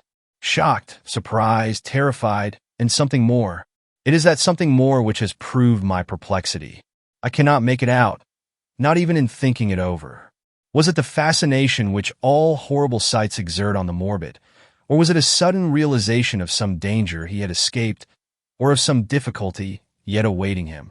Hard to say, Mr. Gryce, hard to say. But you may take my word for it that there was more to him in this meeting than an unexpected stumbling upon a dead man where he expected to find a live one. Yet he made no sound after that first cry, and hardly any movement. He just stared at the figure on the floor, then at his face, which he seemed to devour, at first with curiosity, then with hate, then with terror, and lastly, how can I express myself? With a sort of hellish humor that in another moment might have broken into something like a laugh, if the bird, which I had failed to observe up to this moment, had not waked in its high cage and, thrusting its beak between the bars, shrilled out in the most alarming of tones. "Remember, Evelyn," that startled the old man even more than the sight on the floor had done. He turned round, and I saw his fist rise as if against some menacing intruder, but it quickly fell again as his eyes encountered the picture which hung before him, and with a cringe painful to see in one of his years, he sidled back till he reached the doorway. Here he paused a minute to give another look at the man outstretched at his feet, and I heard him say, "It is Amos's son, not Amos. Is it fatality, or did he plan this meeting, thinking—" But here he caught sight of my figure in the antechamber beyond, and resuming in an instant his former debonair manner, he bowed very low and opened his lips as if about to ask a question. But he evidently thought better of it, for he strode by me and made his way to the front door without a word. Being an intruder myself, I did not like to stop him, but I am sorry now for the consideration I showed him, for just before he stepped out, his emotion, the special character of which, I own to you, I find impossible to understand, culminated in a burst of raucous laughter which added the final horror to this amazing adventure. Then he went out, and in the last glimpse I had of him before the door shut, he wore the same look of easy self-satisfaction with which he had entered this place of death some 15 minutes before. Remarkable, some secret history there. That man must be found. He can throw light upon Mr. Adams's past. Amos's son, he called him? Who is Amos? Mr. Adams's name was Felix. Felix, the son of Amos. Perhaps this connection of names may lead to something.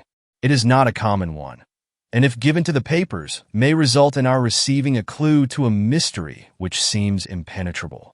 Your stay in Mr. Adams's house was quite productive, ma'am. Did you prolong it after the departure of this old man? No, sir. I had had my fill of the mysterious, and left immediately after him. Ashamed of the spirit of investigation which had led me to enter the house, I made a street boy the medium of my communication to the police, and would have been glad if I could have so escaped all responsibility in the matter. But the irony of fate follows me as it does others. A clue was left of my presence, which involves me in this affair, whether I will or no. Was the hand of Providence in this? Perhaps. The future will tell. And now, Mr. Gryce, since my budget is quite empty and the hour late, I will take my leave. If you hear from that bit of paper, if I hear from it in the way you suggest, I will let you know. It will be the least I can do for a lady who has done so much for me. Now you flatter me, proof positive that I have stayed a minute longer than was judicious. Good evening, Mr. Gryce. What? I have not stayed too long? You have something else to ask? Yes. And this time, it is concerning a matter personal to yourself. May I inquire if you wore the same bonnet yesterday that you do today? No, sir.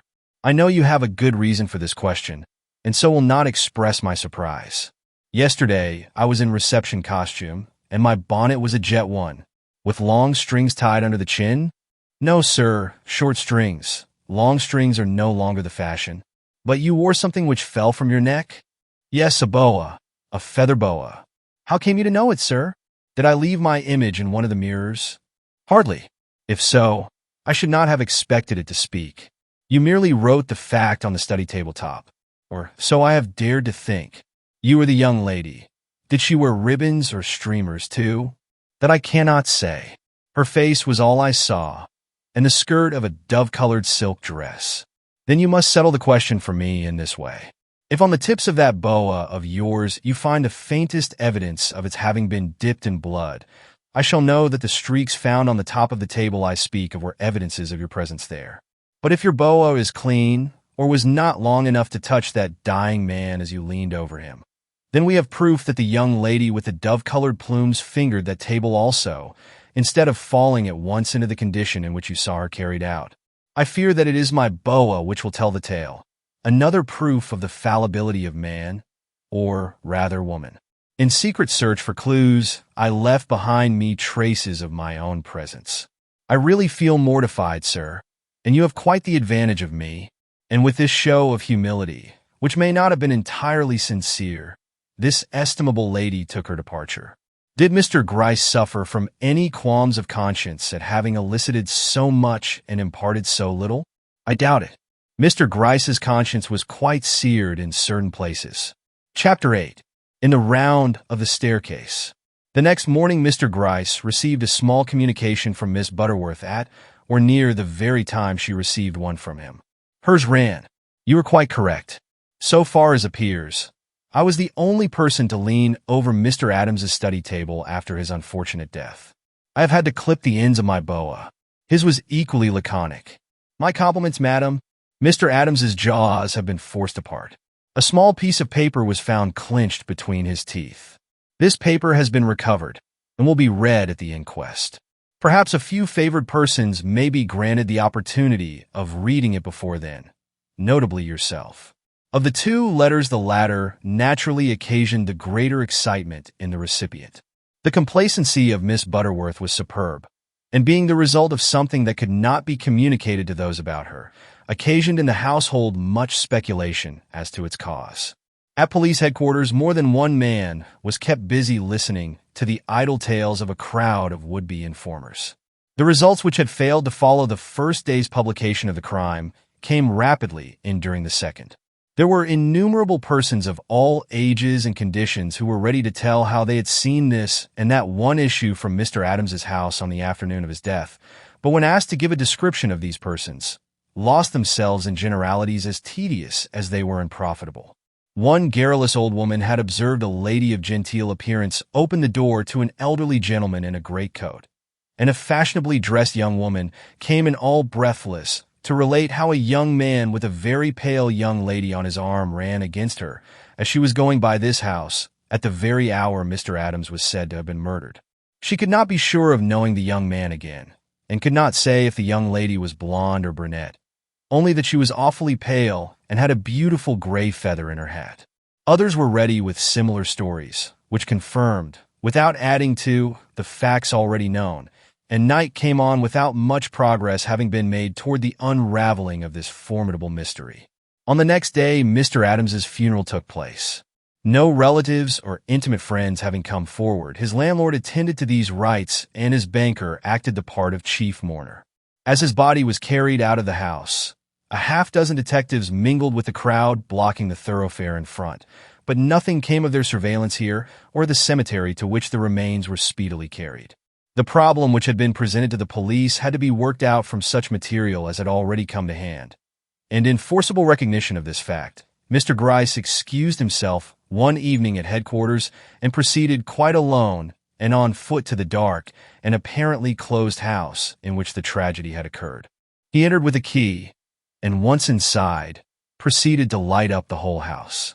This done, he took a look at the study, saw that the cross had been replaced on the wall, the bird cage rehung on its hook under the ceiling, and everything put in its wonted order, with the exception of the broken casings, which still yawned in a state of disrepair on either side of the doorway leading into the study. The steel plate had been shoved back into the place prepared for it by Mr. Adams, but the glimpses still to be seen of its blue surface through the hole made in the wall of the antechamber formed anything but an attractive feature in the scene, and Mr. Gryce, with something of the instinct and much of the deftness of a housewife, proceeded to pull up a couple of rugs from the parlor floor and string them over these openings.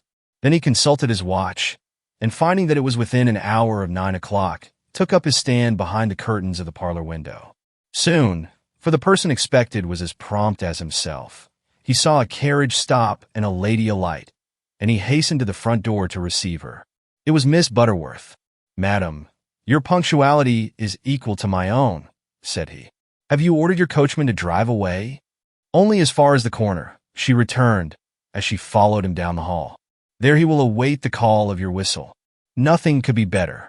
Are you afraid to remain for a moment alone, while I watch from the window the arrival of the other persons we expect? At present there is no one in the house but ourselves. If I was subject to fear in a matter of this kind, I should not be here at all. Besides, the house is very cheerfully lighted. I see you have chosen a crimson light for illuminating the study, because a crimson light was burning when Mr. Adams died. Remember, Evelyn," called out a voice. "Oh, you have brought back the bird," exclaimed Miss Butterworth. "That is not the cry with which it greeted me before. It was Eva. Lovely Eva. Do you suppose Eva and Evelyn are the same? Madam, we have so many riddles before us that we will let this one go for the present. I expect Mr. Adams's valet here in a moment.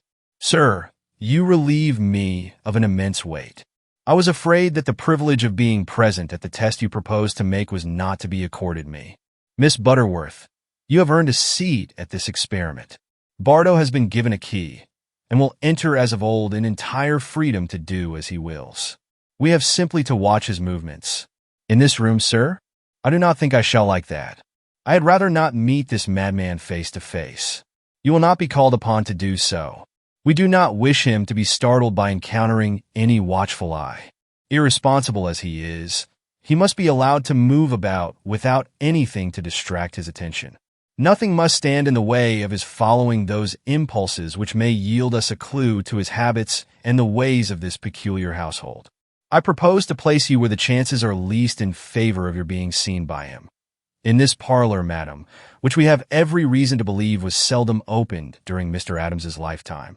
You must put out the gas, then, or the unaccustomed light will attract his attention. I will not only put out the gas, but I will draw the portieres close, making this little hole for your eye, and this one for mine. A common expedient, madam, but serviceable, madam, serviceable. The snort which Miss Butterworth gave, as she thus found herself drawn up in darkness before a curtain, in company with this plausible old man, but feebly conveyed her sensations, which were naturally complex and a little puzzling to herself.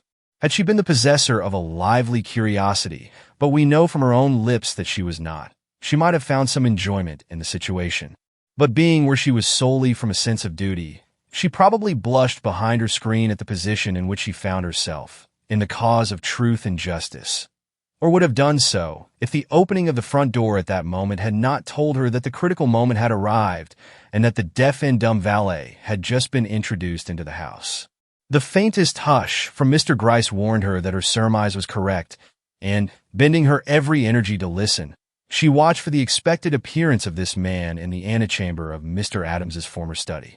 He came even sooner than she was prepared to see him, and laying down his hat on a table near the doorway, advanced with a busy air toward the portiere he had doubtless been in the habit of lifting 20 times a day. But he barely touched it this time. Something seen, or unseen, prevented him from entering. Was it the memory of what he had last beheld there? Or had he noticed the rugs hanging in an unaccustomed way on either side of the damaged casings? Neither, apparently, for he simply turned away with a meek look, wholly mechanical, and taking up his hat again, left the antechamber and proceeded softly upstairs. "I will follow him," whispered Mr. Gryce. "Don't be afraid, ma'am. This whistle will bring a man in from the street at once." "I am not afraid. I would be ashamed." But it was useless for her to finish this disclaimer. Mr. Gryce was already in the hall. He returned speedily, and saying that the experiment was likely to be a failure, as the old man had gone to his own room and was preparing himself for bed, He led the way into the study, and with purpose, or without a purpose, who knows, idly touched a button on the tabletop, thus throwing a new light on the scene. It was Miss Butterworth's first experience of this change of light, and she was observing the effect made by the violet glow now thrown over the picture and the other rich articles in the room when her admiration was cut short, and Mr. Gryce's half-uttered remark also, by the faint sound of the valet's descending steps. Indeed, they had barely time to regain their old position behind the parlor portieres when Bardo was seen hurrying in from the hall with his former busy air, which this time remained unchecked. Crossing to his master's study, he paused for an infinitesimal length of time on the threshold, as if conscious of something being amiss, then went into the room beyond, and without a glance in the direction of the rug, which had been carefully relayed on the spot where his master had fallen, began to make such arrangements for the night as he was in the habit of making at this hour.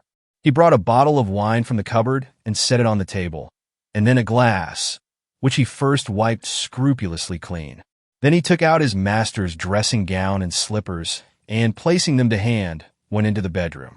By this time the two watchers had crept from their concealment near enough to note what he was doing in the bedroom.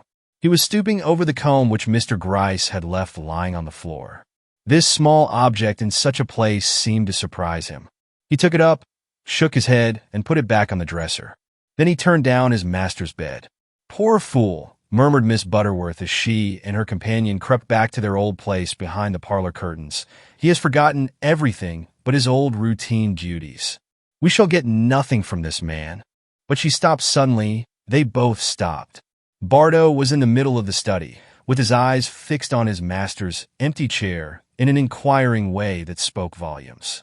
Then he turned and gazed earnestly at the rug where he had last seen that master lying outstretched and breathless, and awakening to a realization of what had happened, fell into his most violent self, and proceeded to go through the series of actions which they were now bound to consider a reproduction of what he had previously seen take place there.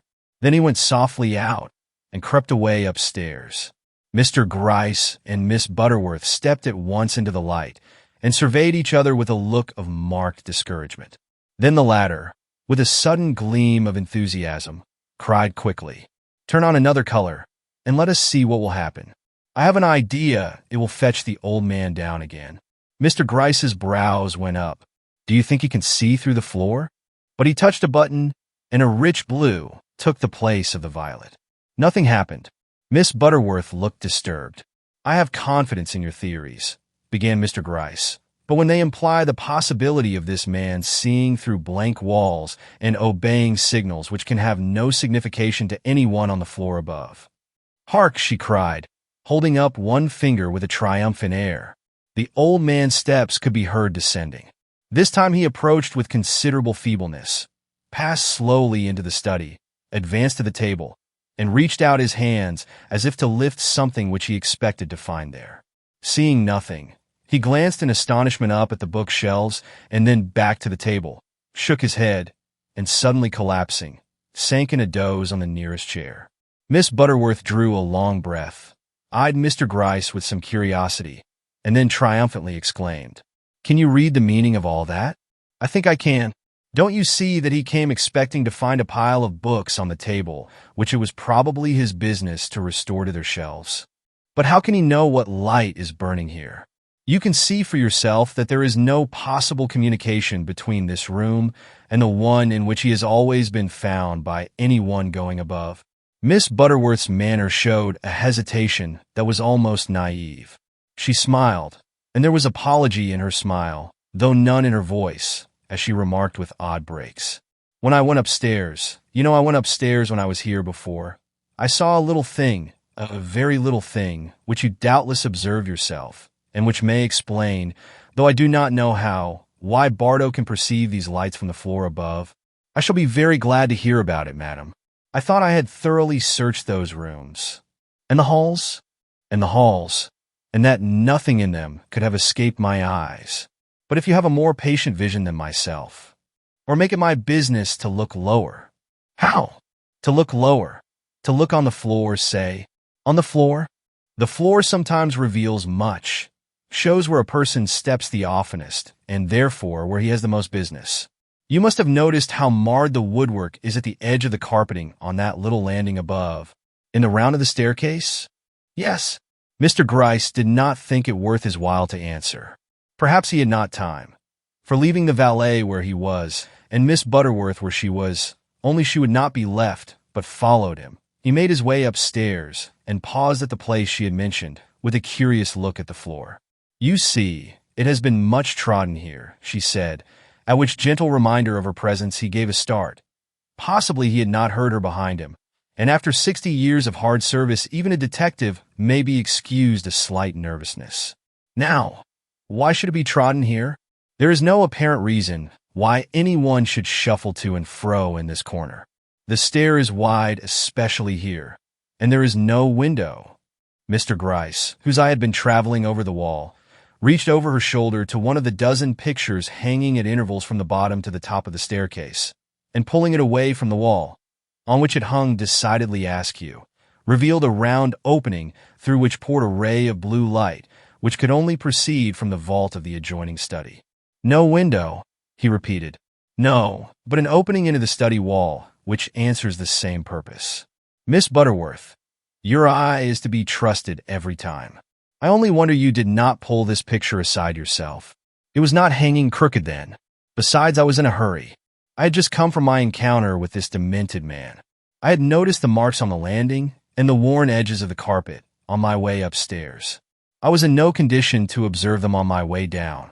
I see." Miss Butterworth ran her foot to and fro over the flooring they were examining. "Bardo was evidently in the habit of coming here constantly," said she, probably to learn whether his master had need of him. Ingenious in Mr. Adams to contrive signals for communication with this man. He certainly had great use for his deaf and dumb servant. So one mystery is solved, and if I am not mistaken, we can by a glance through this loophole obtain the answer to another. You are wondering, I believe, how Bardo, if he followed the movements of the assailant from the doorway, came to thrust with his left hand, instead of with his right. Now, if he saw the tragedy from this point, he saw it over the assailant's shoulder, instead of face to face. What follows? He would imitate literally the movements of the man he saw, turn in the same direction, and strike with the same hand. Mr. Gryce, we are beginning to untangle the threads that looked so complicated. What is that? Why, it's that bird. His cage must be very nearly under this hole. A little to one side, madam, but near enough to give you a start. What was it he cried then? Oh, those sympathetic words about Eva. Poor Eva. Well, give a glance to Bardo. You can see him very well from here." Miss Butterworth put her eye again to the opening and gave a grunt, a very decided grunt. With her, a grunt was significant of surprise. He is shaking his fist. He is all alive with passion. He looks as if he would like to kill the bird.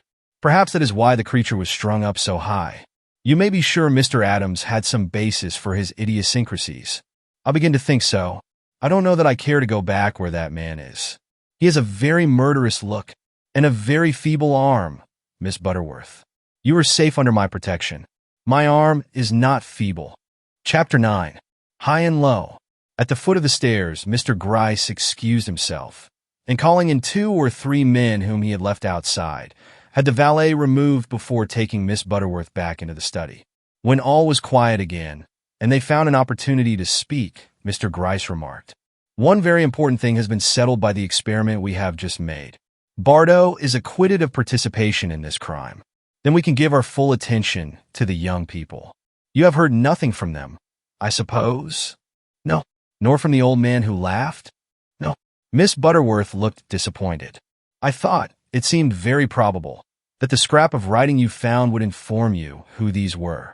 If it was important enough for the dying man to try to swallow it, it certainly should give some clue to his assailant. Unfortunately, it does not do so. It was a veritable scrawl, madam, running something like this. I return your daughter to you. She is here. Neither she nor you will ever see me again. Remember Evelyn," and signed, Amos's son. Amos's son, that is Mr. Adams himself. So we have every reason to believe. Strange, unaccountable. And the paper inscribed with these words was found clenched between his teeth.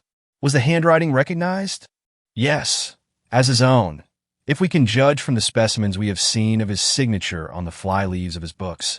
Well, mysteries deepen, and the retaining of this paper was so important to him that even in his death throe, he thrust it in this strangest of all hiding places, as being the only one that could be considered safe from search.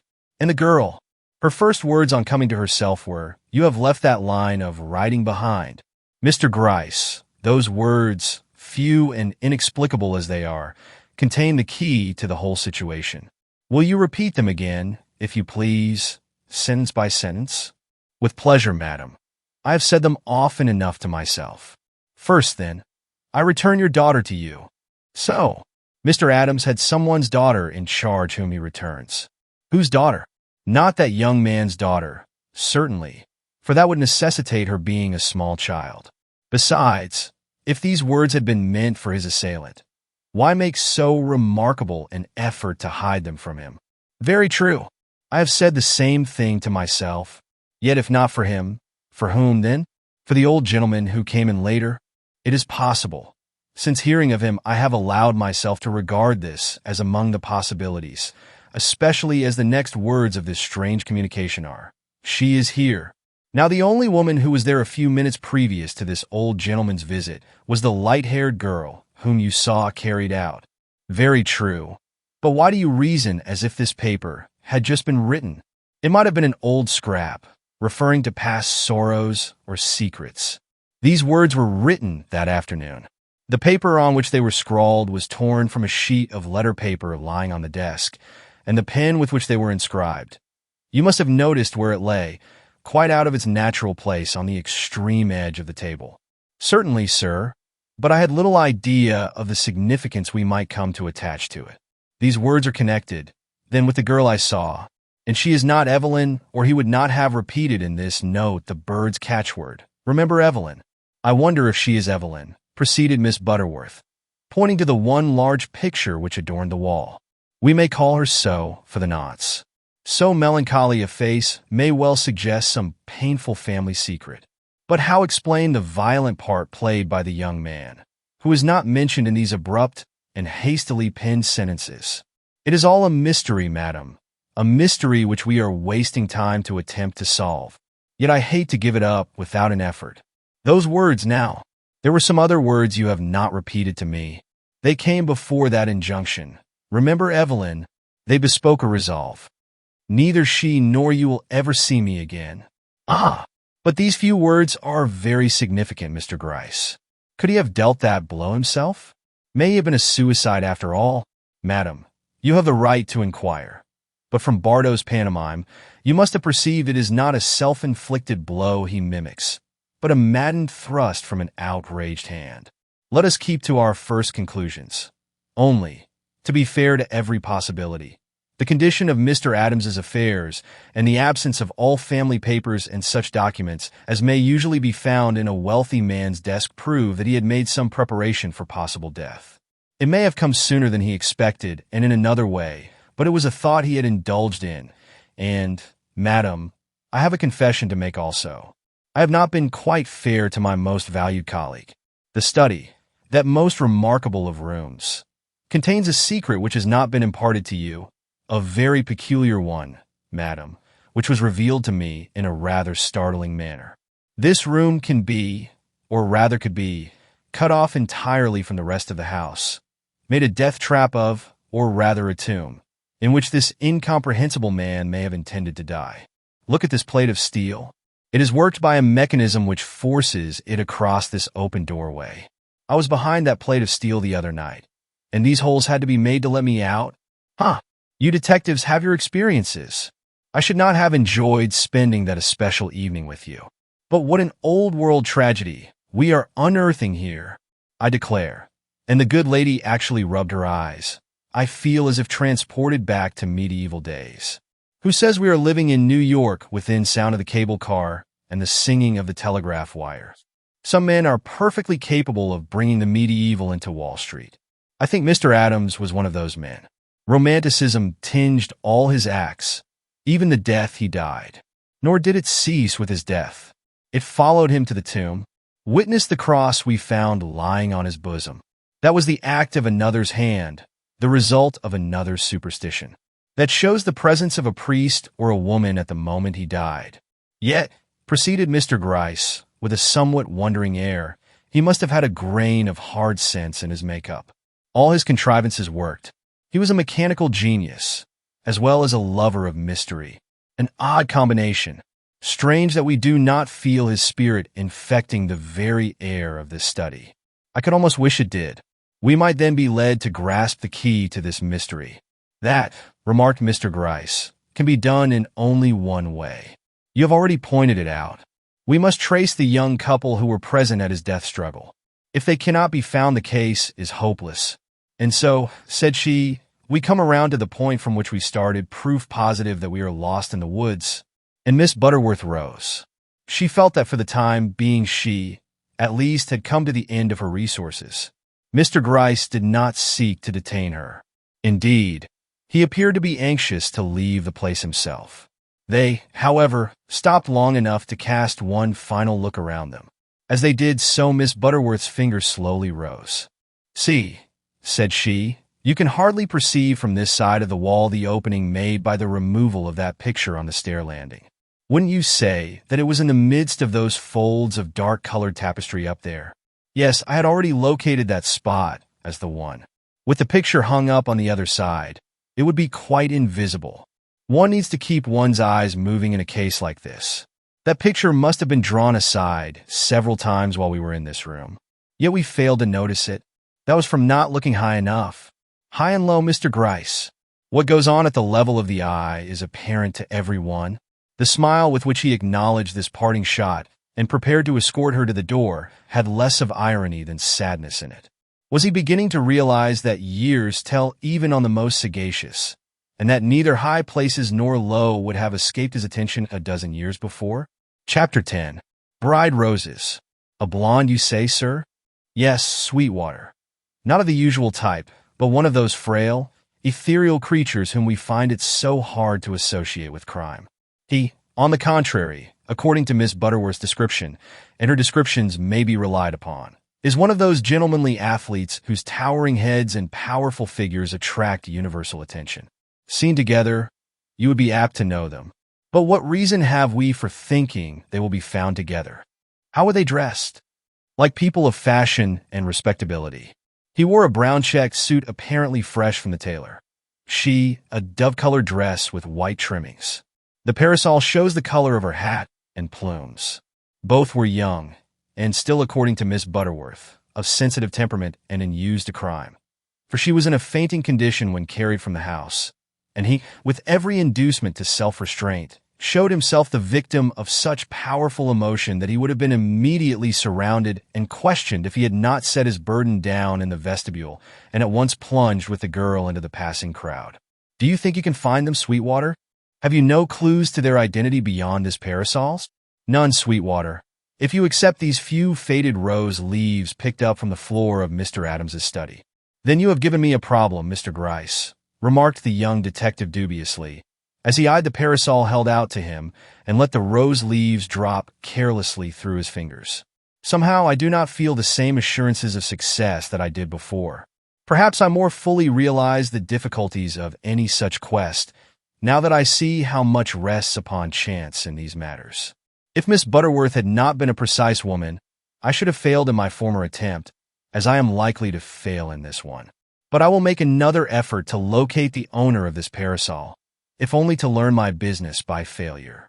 And now, sir, where do you think I am going first? To a florist's with these faded rose leaves.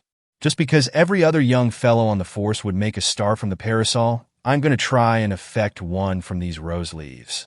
I may be an egotist, but I cannot help that. I can do nothing with the parasol. And what do you hope to do with the rose leaves? How can a florist help you in finding this young woman by means of them? He may be able to say from what kind of rose they fell. And once I know that, I may succeed in discovering the particular store from which the bouquet was sold to this more or less conspicuous couple. You may. I'm not the man to throw cold water on anyone's schemes. Every man has his own methods. Until they are proved valueless, I say nothing. Young Sweetwater, who was now all nerve, enthusiasm, and hope, bowed.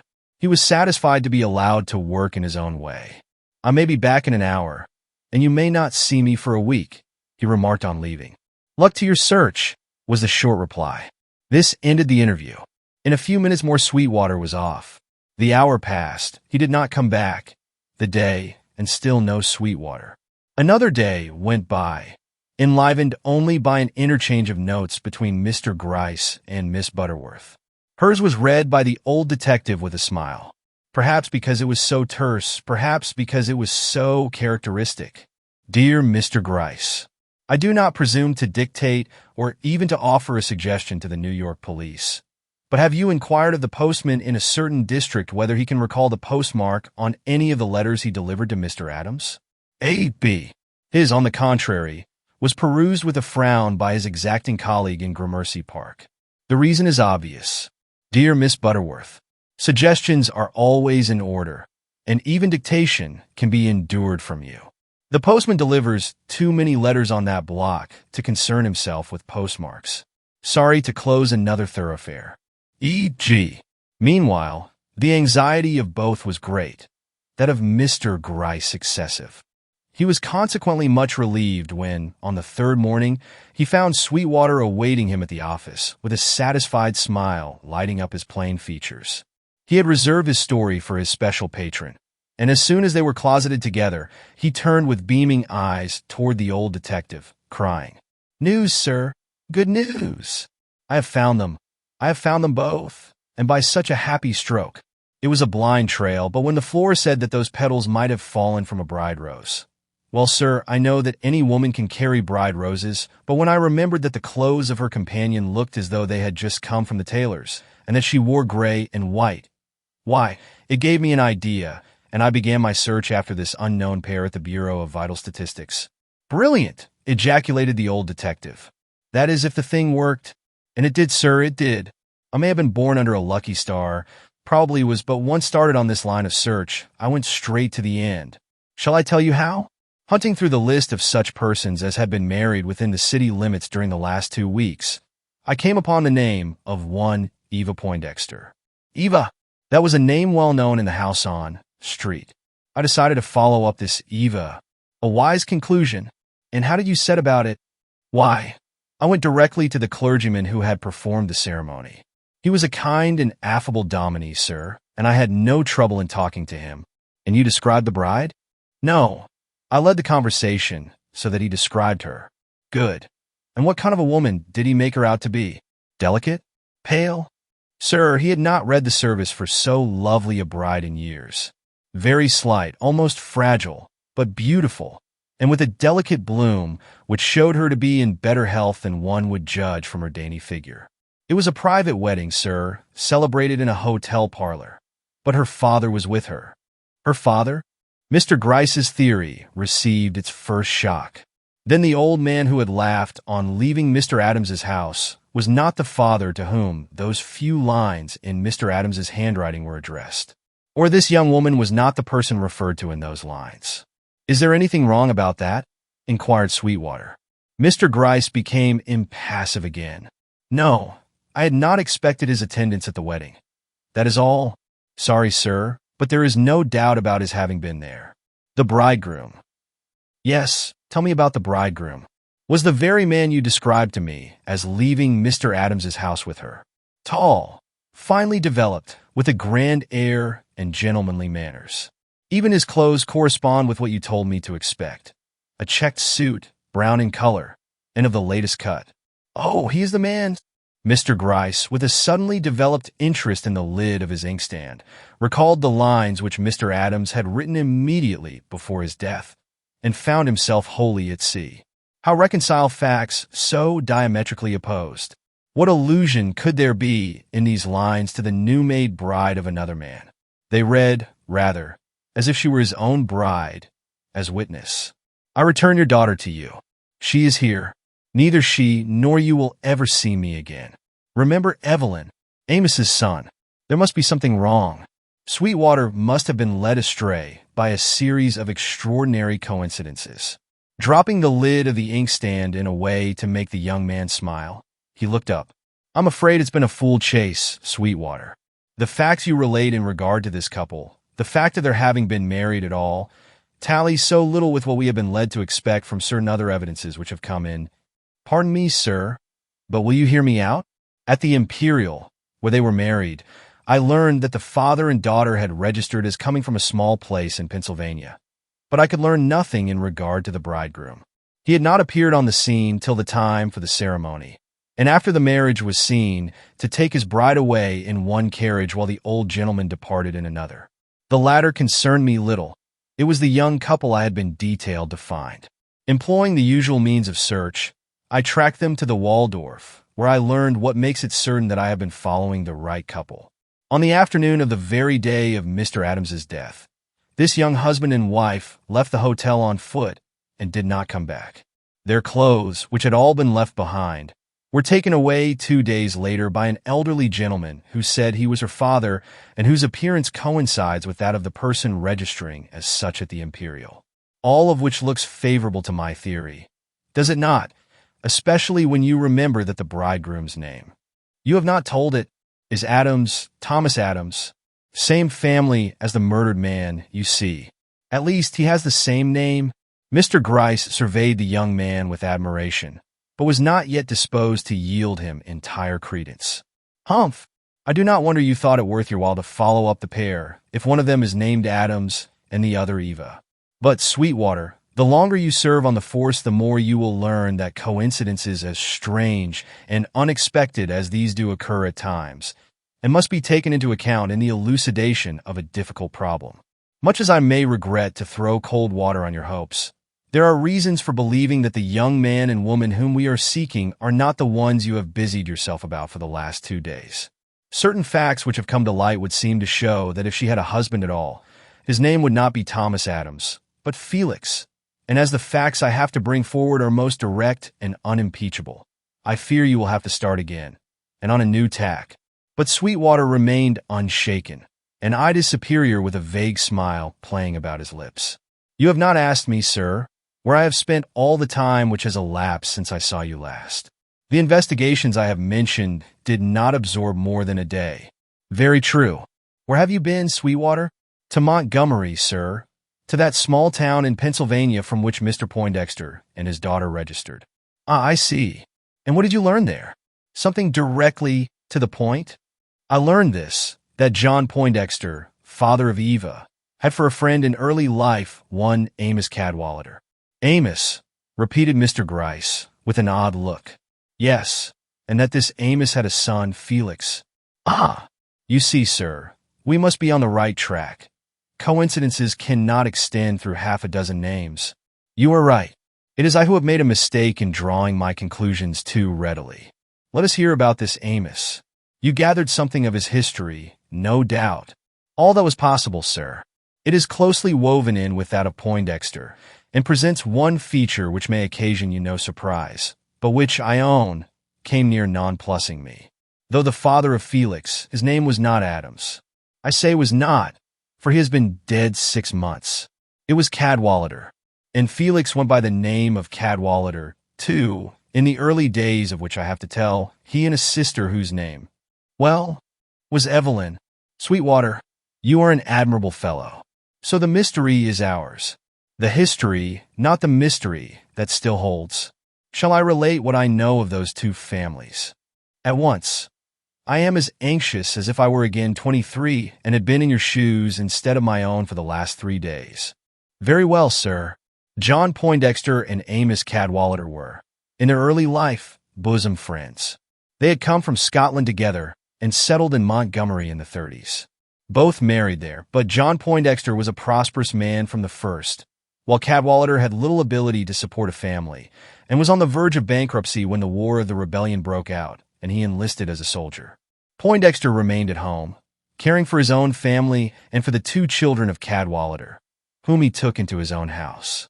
I say his own family, but he had no family, save a wife, up to the spring of '80. Then a daughter was born to him, the Eva who has just married Thomas Adams. Cadwallader, who was fitted for army life, rose to be a captain, but he was unfortunately taken prisoner at one of the late battles and confined in Libby prison, where he suffered the tortures of the damned till he was released, in 1865 by a forced exchange of prisoners.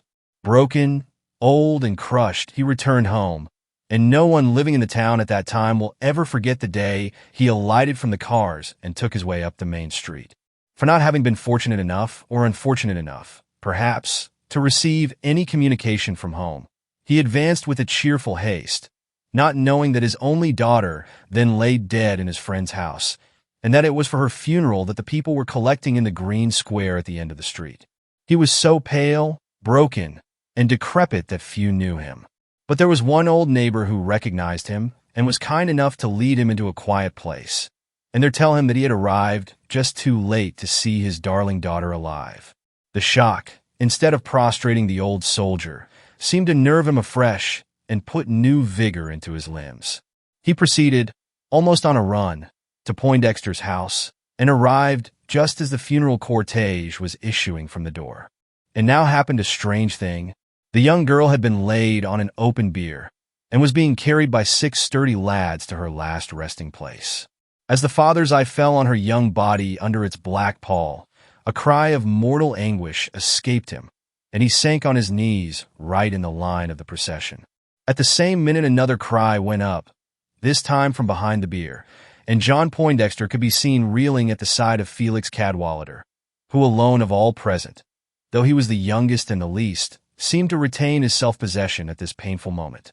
Meanwhile the bereaved father, throwing himself at the side of the bier, began tearing away at the pall in his desire to look upon the face of her he had left in such rosy health 4 years before.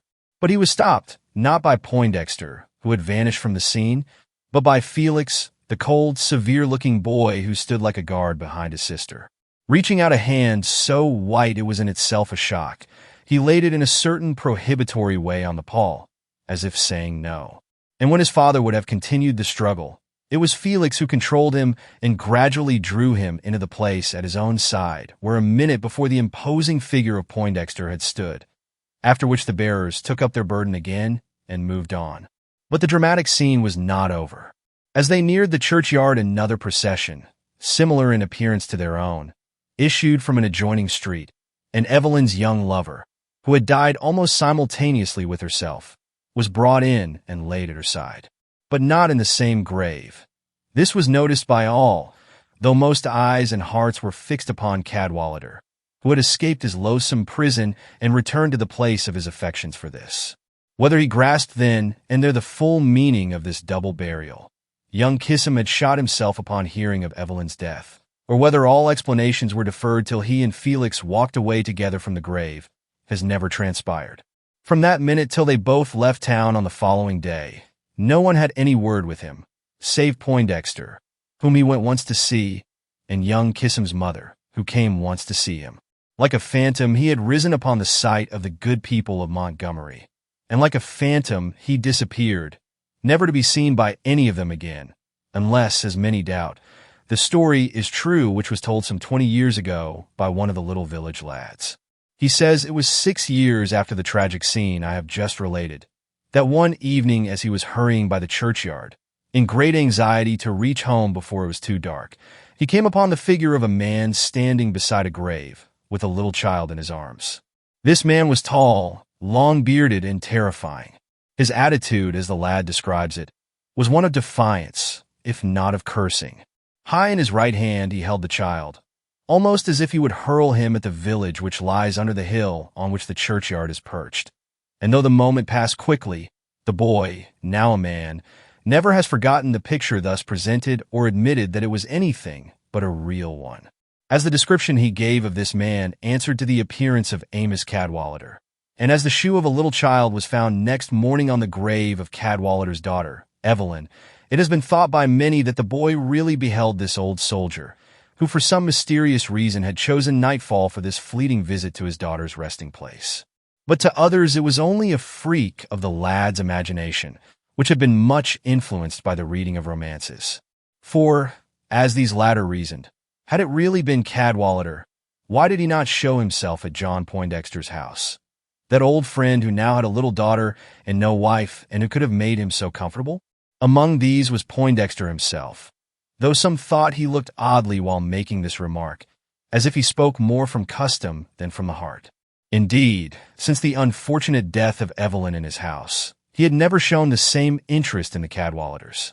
But then he was a man much occupied with great affairs, while the Cadwalladers, except for their many griefs and misfortunes, were regarded as comparatively insignificant people, unless we except Felix, who from his earliest childhood had made himself feared even by grown people, though he never showed a harsh spirit or exceeded the bounds of decorum in speech or gesture.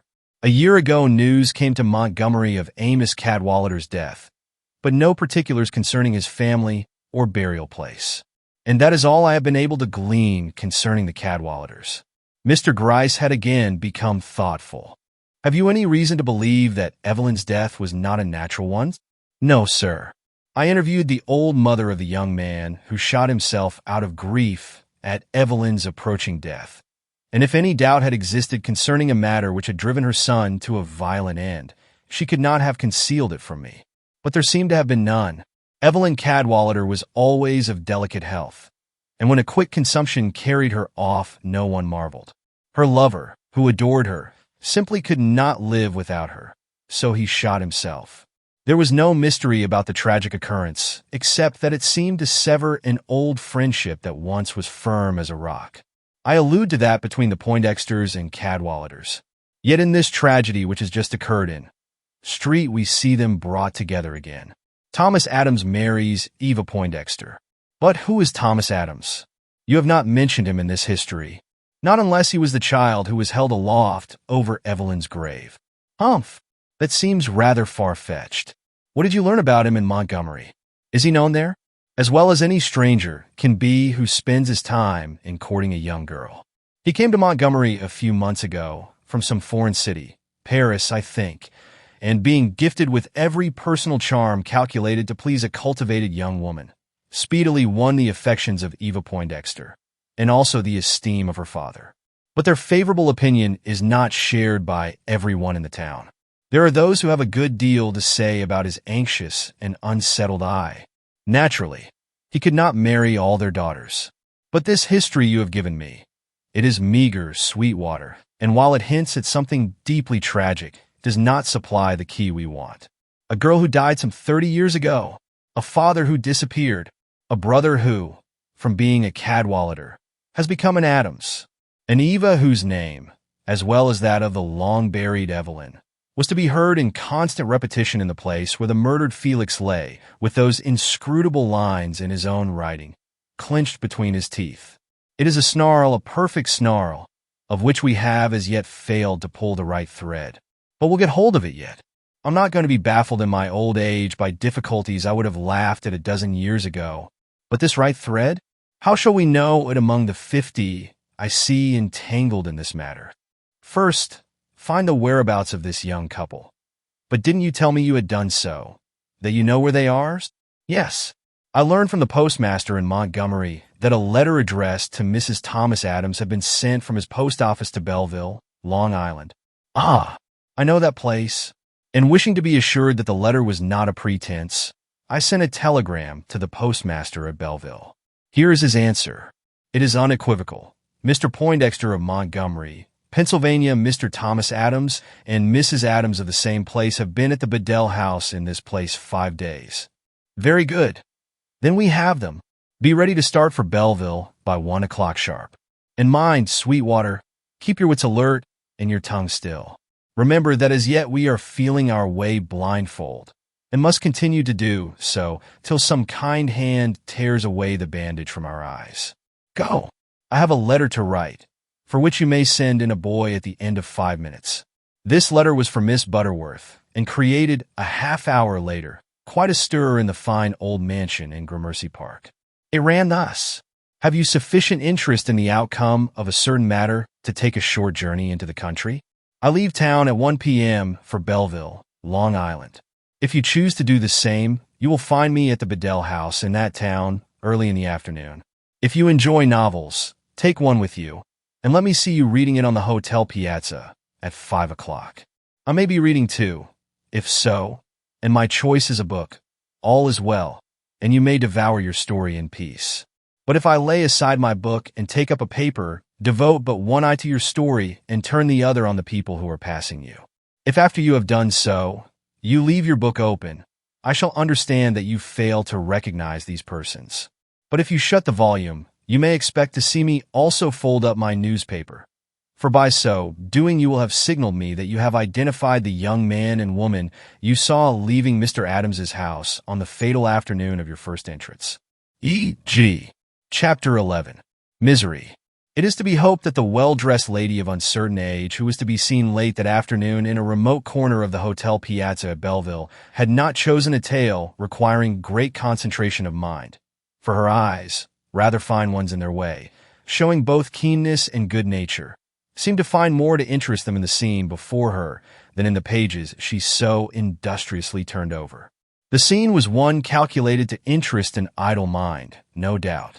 First, there was the sea, a wide expanse of blue, dotted by numerous sails. Then the beach, enlivened by groups of young people dressed like popinjays in every color.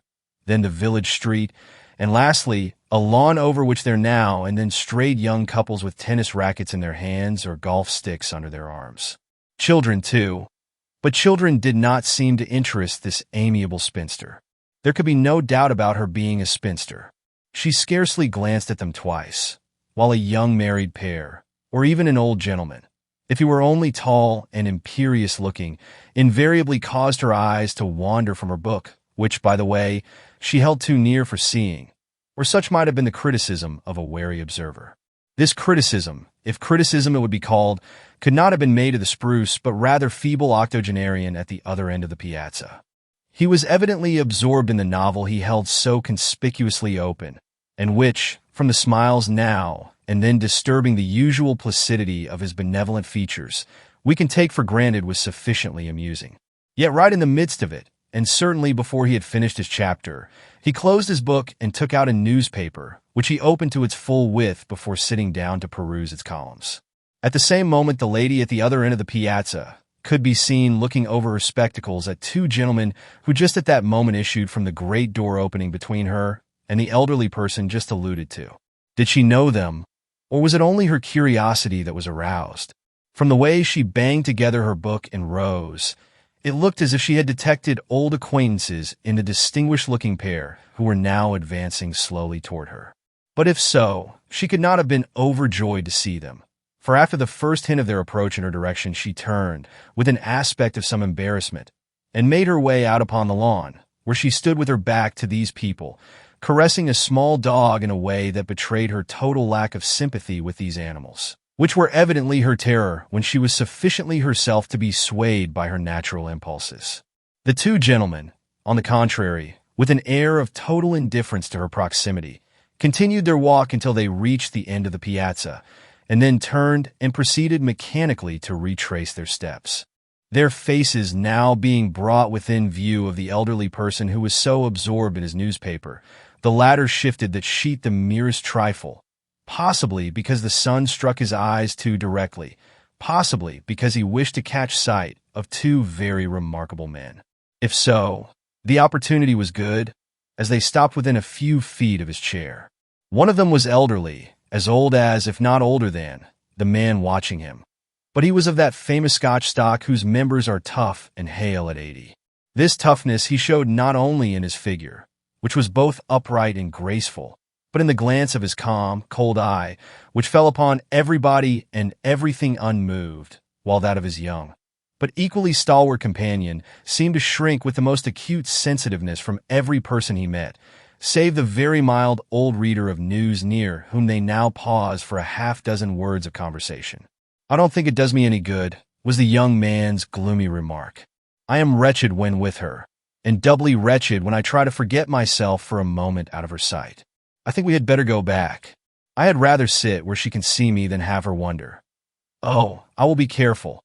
But you must remember how unnerving is the very silence I am obliged to keep about what is destroying us all. I am nearly as ill as she." Here they drew off, and their apparently disinterested hearer turned the page of his paper. It was 5 minutes before they came back. This time it was the old gentleman who was speaking, and as he was more discreet than his companion, or less under the influence of his feelings, his voice was lower, and his words less easy to be distinguished. Escape? South Coast. She will forget to watch you for a clinging nature, impetuous, but foolishly affectionate. You know that, no danger, found out time, a cheerful home, courage, happiness, all forgotten. A gesture from the young man as he moved away showed that he did not share these hopes. Meanwhile, Miss Butterworth. You surely have recognized Miss Butterworth. Had her opportunities too. She was still stooping over the dog which wriggled under her hand, yet did not offer to run away, fascinated perhaps by that hesitating touch which he may or may not have known had never inflicted itself upon a dog before. But her ears and attention were turned toward two girls chatting on a bench near her as freely as if they were quite alone on the lawn. They were gossiping about a fellow inmate of the big hotel, and Miss Butterworth listened intently after hearing them mention the name Adams. These are some of the words she caught. But she is... I tell you, she is sick enough to have a nurse and a doctor. I caught a glimpse of her as I was going by her room yesterday, and I never saw two such big eyes or such pale cheeks. Then look at him. He must just adore her, for he won't speak to another woman, and just moves about in that small, hot room all day. I wonder if they are bride and groom? They are young enough, and if you have noticed her clothes. Oh, don't talk about clothes. I saw her the first day she came, and was the victim of despair until she suddenly got sick and so couldn't wear those wonderful waists and jackets. I felt like a dowdy when I saw that pale blue. Oh well, blue becomes blondes. You would look like a fright in it. I didn't care about her clothes, but I did feel that it was all up with us if she chose to talk, or even to smile, upon the few men that are good enough to stay out a week in this place. Yet she isn't a beauty. She has not a good nose, nor a handsome eye, nor even an irreproachable complexion. It must be her mouth, which is lovely, or her walk. Did you notice her walk? It was just as if she were floating, that is, before she fell down in that faint. I wonder why she fainted. Nobody was doing anything, not even her husband. But perhaps that was what troubled her. I noticed that for some cause he was looking very serious, and when she had tried to attract his attention 2 or 3 times and failed, she just fell from her chair to the floor. That roused him. He has hardly left her since. I don't think they look very happy, do you, for so rich and handsome a couples? Perhaps he is dissipated. I have noticed that the old gentleman never leaves them. Well, he may be dissipated. Handsome men are very apt to be. But I wouldn't care if... Here the dog gave a yelp and bolted. Miss Butterworth had unconsciously pinched him, in her indignation, possibly, at the turn these rattle-pated young ladies' conversation was taking. This made a diversion, and the young girls moved off, leaving Miss Butterworth without occupation. But a young man who at that moment crossed her path gave her enough to think about. You recognize them? There is no mistake, he whispered. None. The one this way is the young man I saw leave Mr. Adams's house, and the other is the old gentleman who came in afterward. Mr. Gryce advises you to return home. He is going to arrest the young man. And Sweetwater passed on. Miss Butterworth strolled to a seat and sat down. She felt weak.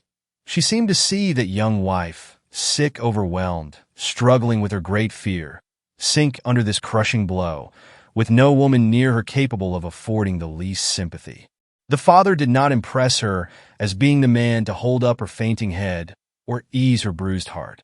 He had an icy look under his polished exterior which repelled this keen-eyed spinster, and as she remembered the coldness of his ways, she felt herself seized by an irresistible impulse to be near this young creature when the blow fell, if only to ease the tension of her own heartstrings, which at that moment ached keenly over the part she had felt herself obliged to play in this matter. But when she rose to look for Mr. Gryce, she found him gone, and upon searching the piazza for the other 2 gentlemen, she saw them just vanishing round the corner in the direction of a small smoking room. As she could not follow them, she went upstairs and, meeting a maid in the upper hall, asked for Mrs. Adams. She was told that Mrs. Adams was sick, but was shown the door of her room, which was at the end of a long hall. As all the halls terminated in a window under which a sofa was to be found, she felt that circumstances were in her favor, and took her seat upon the sofa before her in a state of great complacency. Instantly a sweet voice was heard through the open transom of the door, behind which her thoughts were already concentrated. "Where is Tom? Oh, where is Tom?" Why does he leave me? I'm afraid of what he may be tempted to do or say down on those gray piazzas alone. Mr. Poindexter is with him, answered a voice, measured but kind.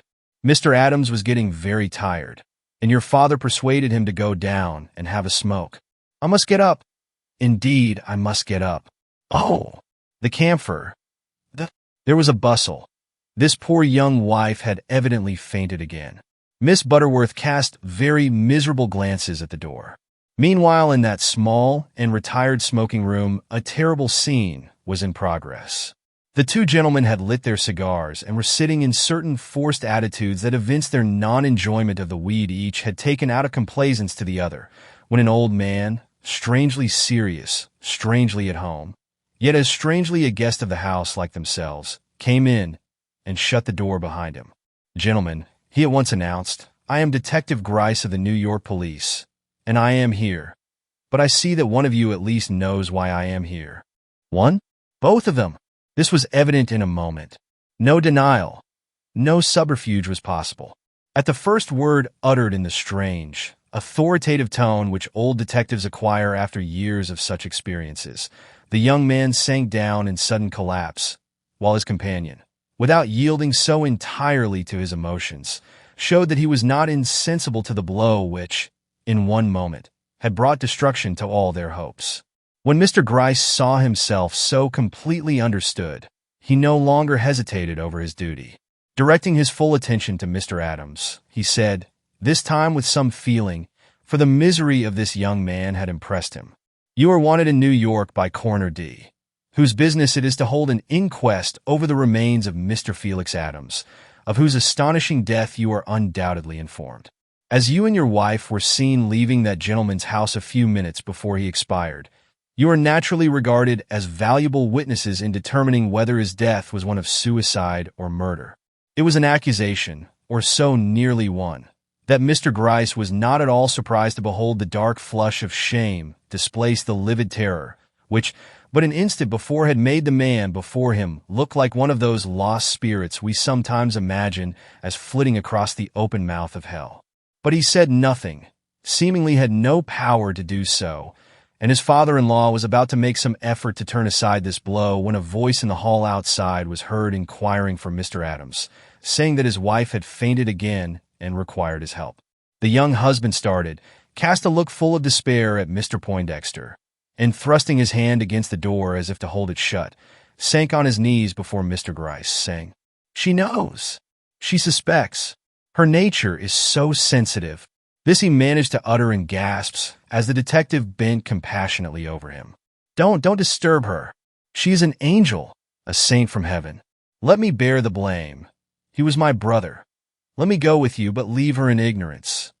Mr. Gryce, with a vivid sense of justice, laid his hand on the young man's arm. Saying nothing, he enjoined, My memory is good, and I would rather hear nothing from your lips. As for your wife, my warrant does in no way include her, and if you promise to come with me quietly, I will even let you bid her adieu, so that you do it in my presence. The change which passed over the young man's face at these significant words was of a nature to surprise Mr. Gryce. Rising slowly, he took his stand by Mr. Poindexter, who, true to his inflexible nature, had scarcely moved in limb and feature since Mr. Gryce came in. What have you against me? He demanded. And there was a surprising ring to his voice, as if courage had come with the necessity of the moment. Of what am I accused? I want you to tell me. I had rather you would tell me in so many words. I cannot leave in peace until you do. Mr. Poindexter made a movement at this, and cast a half-suspicious, half-warning glance at his son-in-law. But the young man took no notice of his interference. He kept his eye on the detective, who quietly took out his warrant. At this instant the door shook. Lock it, was the hoarse command of the accused man. Don't let anyone pass that door, even if it is to bring the tidings of my wife's death.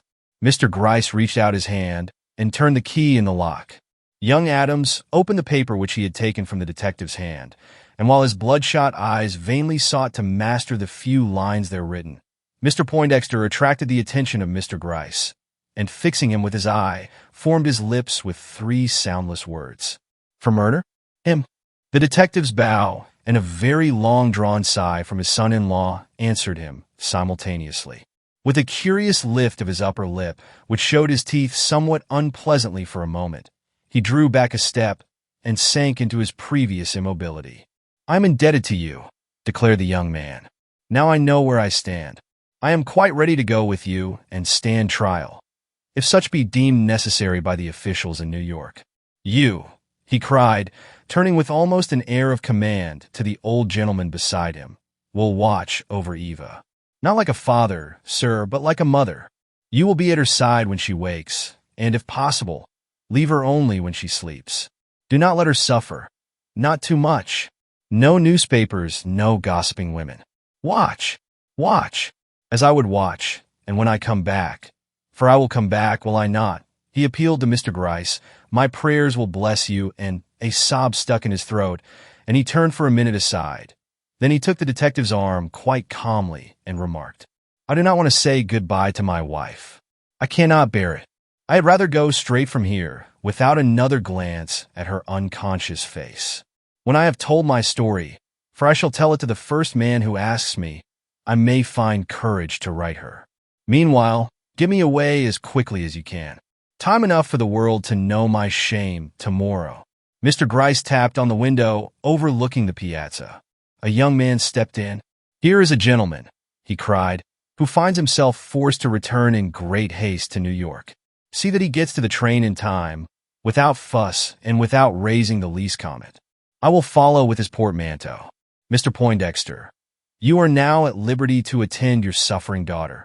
And with a turn of the key, he unlocked the door, and one of the most painful scenes of his long life was over. Chapter 12.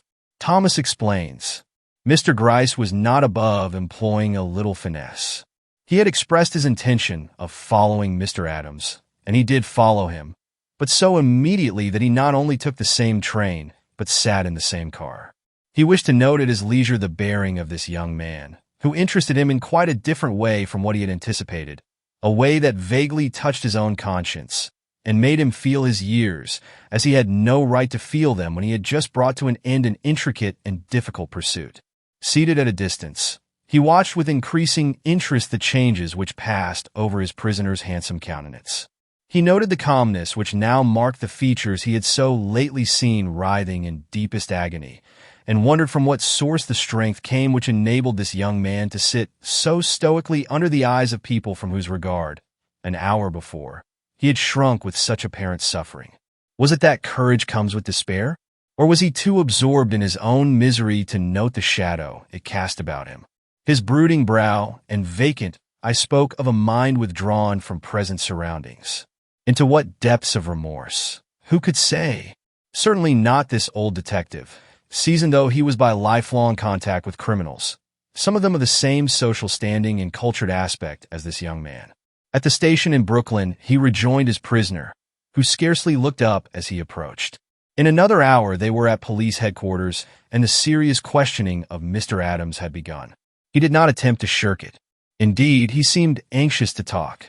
He had a burden on his mind, and longed to throw it off. But the burden was not of the exact nature anticipated by the police.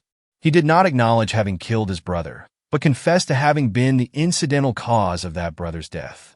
The story he told was this. "My name is Cadwallader, not Adams.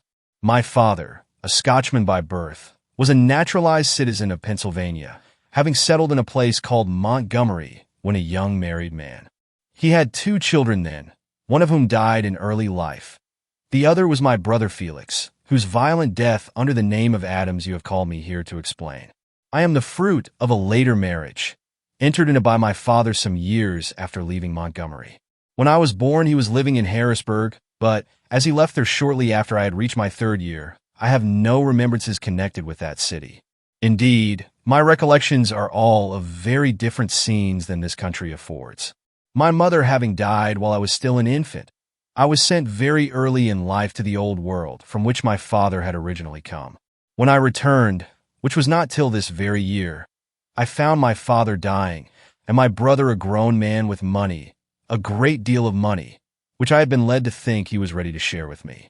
But after my father was laid away, Felix, with what effort he uttered that name, Felix came to New York, and I was left to wander about without settled hopes or any definite promise of means upon which to base a future or start a career.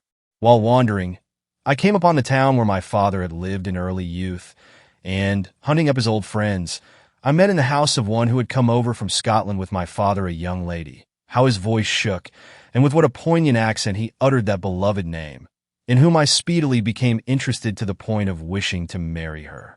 But I had no money, no business, no home to give her, and, as I was fain to acknowledge, no prospects.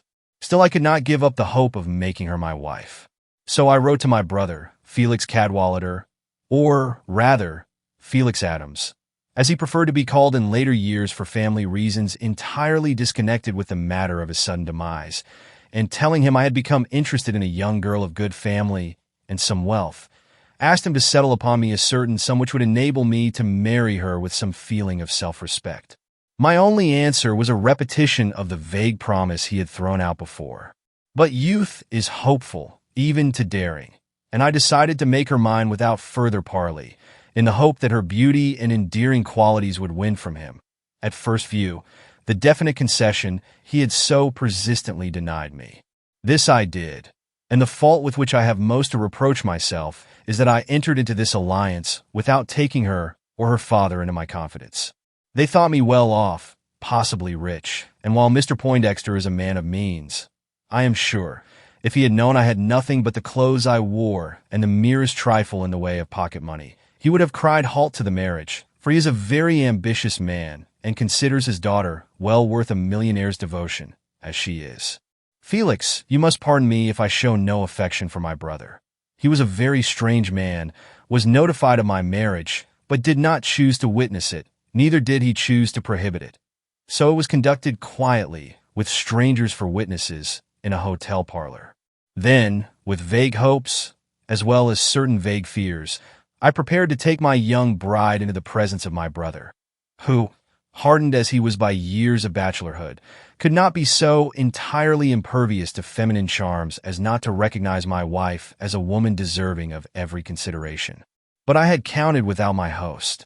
When, 2 days after the ceremony which had made us one, I took her to the house which has since become so unhappily notorious, I found that my brother had but shown me one facet, and that the least obdurate, of his many-sided nature.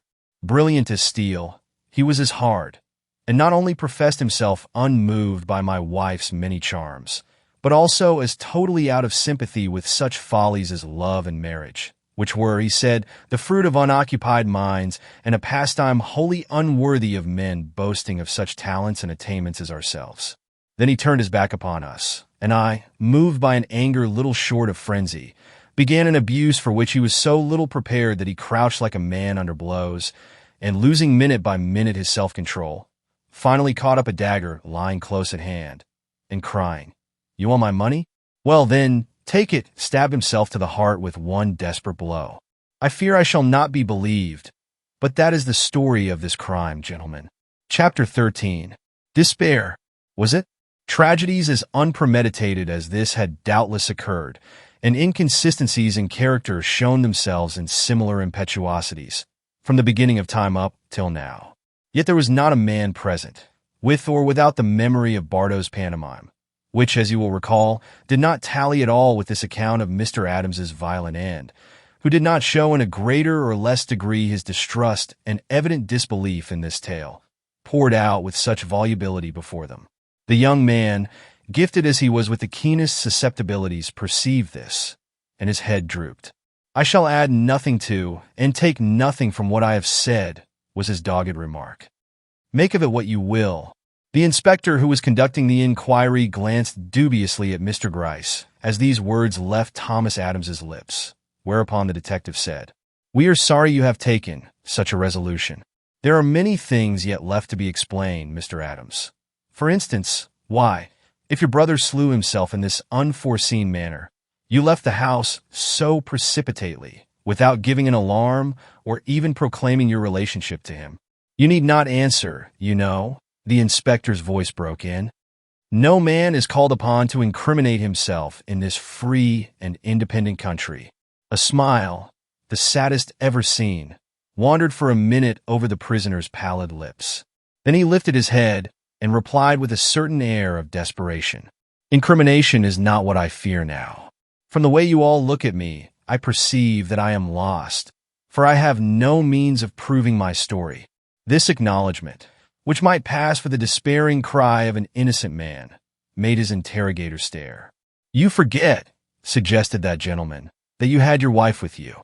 She can corroborate your words and will prove herself, no doubt, an invaluable witness in your favor. My wife, he repeated, choking so that his words could be barely understood. Must she be dragged into this? So sick, so weak a woman? It would kill her, sir. She loves me, she.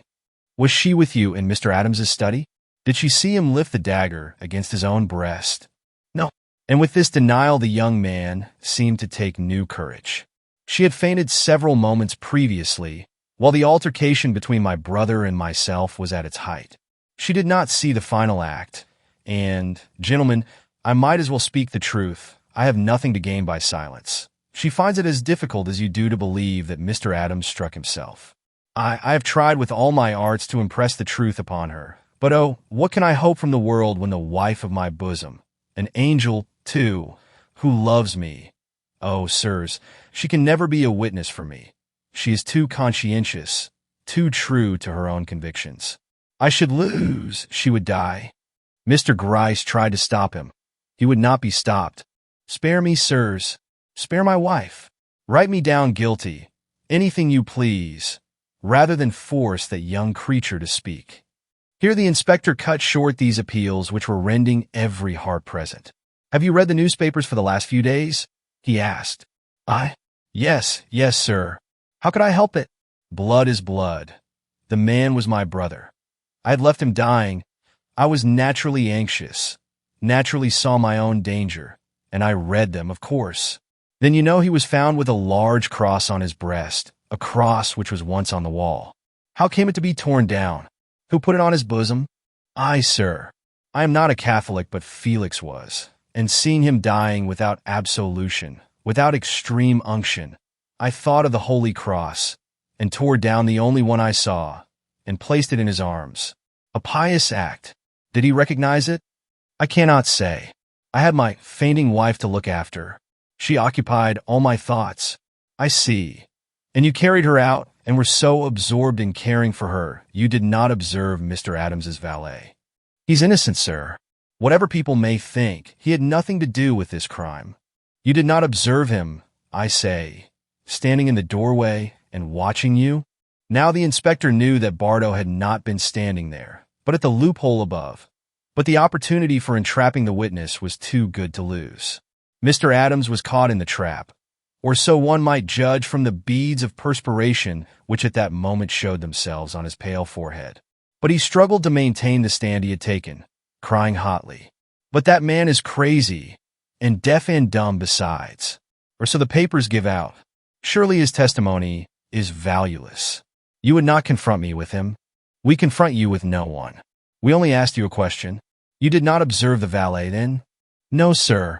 Or understand the mystery of the colored lights? No, sir. Or of the plate of steel and the other contrivances with which your brother enlivened his solitude? I do not follow you, sir." But there was a change in his tone. "I see," said the inspector, "that the complications which have disturbed us and made necessary this long delay in the collection of testimony have not entered into the crime as described by you. Now this is possible, but there is still a circumstance requiring explanation, a little circumstance, which is, nevertheless, one of importance, since your wife mentioned it to you as soon as she became conscious. I allude to the half-dozen or more words which were written by your brother immediately preceding his death. The paper on which they were written has been found, and that it was a factor in your quarrel is evident, since she regretted that it had been left behind you. And do you know where we found this paper?"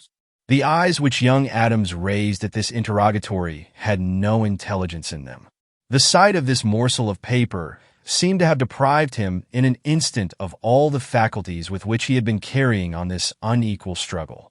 He shook his head, tried to reach out his hand, but failed to grasp the scrap of paper which the inspector held out. Then he burst into a loud cry. "Enough! I cannot hold out.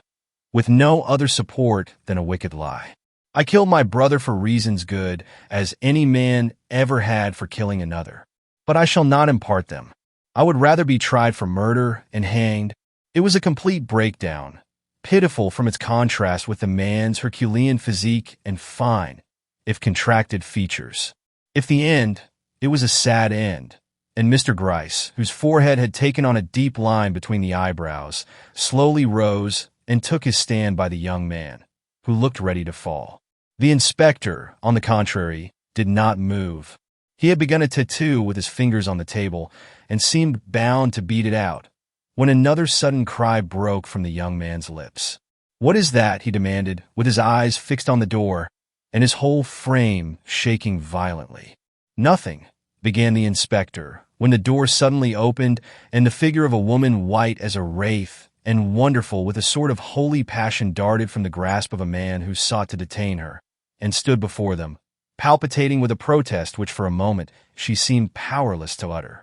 It was Adams's young, invalid wife, whom he had left 3 hours before at Belleville.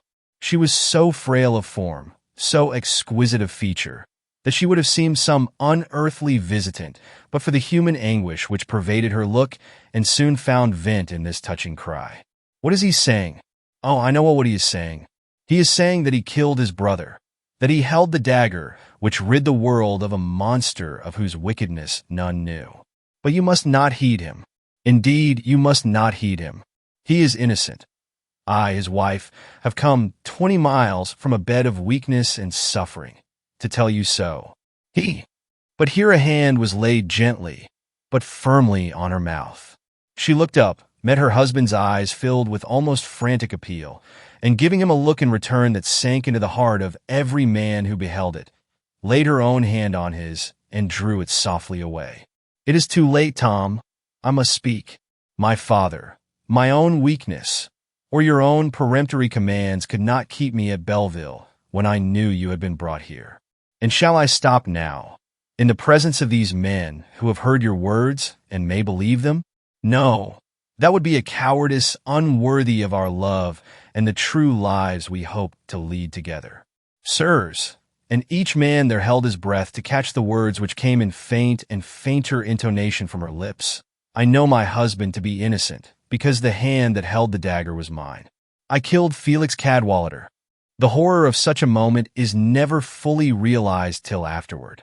Not a man there moved, not even her husband, yet on every cheek a slow pallor was forming, which testified to the effect of such words from lips made for smiles, and showing in every curve the habit of gentle thought and the loftiest instincts. Not till someone cried out from the doorway, "Catch her! She is falling!" did anyone stir or release the pent-up breath which awe and astonishment had hitherto held back on every lip. Then he, in whose evident despair all could read the real cause of the great dread which had drawn him into a false confession, sprang forward, and with renewed life showing itself in every feature, caught her in his arms. As he staggered with her to a sofa and laid her softly down, he seemed another man in look and bearing, and Mr. Gryce, who had been watching the whole wonderful event with the strongest interest, understood at once the meaning of the change which had come over his prisoner at that point in his memorable arrest when he first realized that it was for himself they had come, and not for the really guilty person, the idolized object of his affections.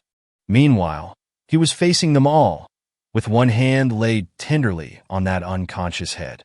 "Do not think," he cried, "that because this young girl has steeped her hand in blood, she is a wicked woman. There is no purer heart on earth than hers, and none more worthy of the worship of a true man. See, she killed my brother, son of my father, beloved by my mother, yet I can kiss her hand, kiss her forehead, her eyes, her feet, not because I hate him, but because I worship her, the purest, the best." He left her, and came and stood before those astonished men. "Sirs," he cried, "I must ask you to listen to a strange, a terrible tale." Chapter 14. Memoranda. "It is like and unlike what I have just related to you," began young Adams. "In my previous confession, I mixed truth and falsehood, and to explain myself fully and to help you to a right understanding of my wife's act, I shall have to start afresh and speak as if I had already told you nothing. Wait, cried Mr. Gryce in an authoritative manner. "We will listen to you presently." And leaning over the inspector, he whispered a few words, after which he took out a pencil and jotted down certain sentences, which he handed over to this gentleman. As they had the appearance of a memorandum, and as the inspector glanced more than once at them while Mr. Adams, or Cadwallader, as he should now rightfully be called, was proceeding with his story, I will present them to you as written. Points to be made clear by Mr. Adams in his account of this crime. 1. Why a woman who was calm enough to stop and arrange her hair during the beginning of an interview should be wrought up to such a pitch of frenzy and exasperation before it was over as to kill with her own hand a man against whom she had evidently no previous grudge. Remember the comb found on the floor of Mr. Adams's bedroom. 2. What was the meaning of the following words, written just previous to this interview by the man thus killed? "I return you your daughter. Neither you nor she shall ever see me again. Remember Evelyn." 3. Why was the pronoun "I" used in this communication? What position did Mr. Felix Adams hold toward this young girl, qualifying him to make use of such language after her marriage to his brother? 4. And having used it, why did he, upon being attacked by her, attempt to swallow the paper upon which he had written these words, actually dying with it clenched between his teeth? 5. If he was killed in anger and died as monsters do, her own word, why did his face show sorrow rather than hate, and a determination as far as possible removed from the rush of overwhelming emotions likely to follow the reception of a mortal blow from the hand of an unexpected antagonist? 6. Why, if he had strength to seize the above-mentioned paper and convey it to his lips, did he not use that strength in turning on a light calculated to bring him assistance, instead of leaving blazing the crimson glow which, according to the code of signals as now understood by us, means nothing more required just now? Keep away. 7. What was the meaning of the huge steel plate found between the casings of the doorway, and why did it remain at rest within its socket at this, the culminating moment of his life? 8. An explanation of how old Poindexter came to appear on the scene so soon after the event. His words as overheard were, "It is Amos's son, not Amos." Did he not know whom he was to meet in this house? Was the condition of the man lying before him with a cross on his bosom and a dagger in his heart less of a surprise to him than the personality of the victim? 9. Remember the conclusions we have drawn from Bardot's pantomime. Mr. Adams was killed by a left-handed thrust. Watch for an acknowledgement that the young woman is left-handed. And do not forget that an explanation is due why for so long a time she held her other arm stretched out behind her. 10. Why did the bird whose chief cry is, "Remember Evelyn," sometimes vary it with "Poor Eva"? Lovely Eva! Who would strike Eva? The story of this tragedy, to be true, must show that Mr. Adams knew his brother's bride both long and well. 11. If Bardot is, as we think, innocent of all connection with this crime save as witness, why does he show such joy at its result? This may not reasonably be expected to fall within the scope of Thomas Adams's confession, but it should not be ignored by us. This deaf and dumb servitor was driven mad by a fact which caused him joy. Why? 12. Notice the following schedule. It has been drawn up after repeated experiments with Bardot and the various slides of the strange lamp which caused so many different lights to shine out in Mr. Adams's study. White light, water wanted. Green light, overcoat and hat to be brought. Blue light, put back books on shelves. Violet light, arrange study for the night. Yellow light, watch for next light. Red light, nothing wanted, stay away. The last was on at the final scene. Note if this fact can be explained by Mr. Adams's account of the same. With these points in our mind, let us peruse the history of this crime and of the remote and possibly complicated causes which led to it. Thank you for joining me for Book 1 of the Circular Study by Anna Katharine Green. I hope you've enjoyed this intriguing journey so far. Stay tuned for Book 2 as the mystery continues to unfold. If you enjoyed this audiobook, don't forget to like this video, share it with fellow mystery lovers, and leave a comment with your thoughts about the story so far. And most importantly, please subscribe to the channel and turn on the notification bell so you don't miss the next part. Your support helps this channel grow and brings more classic mysteries to life. Thank you, and see you in the next book.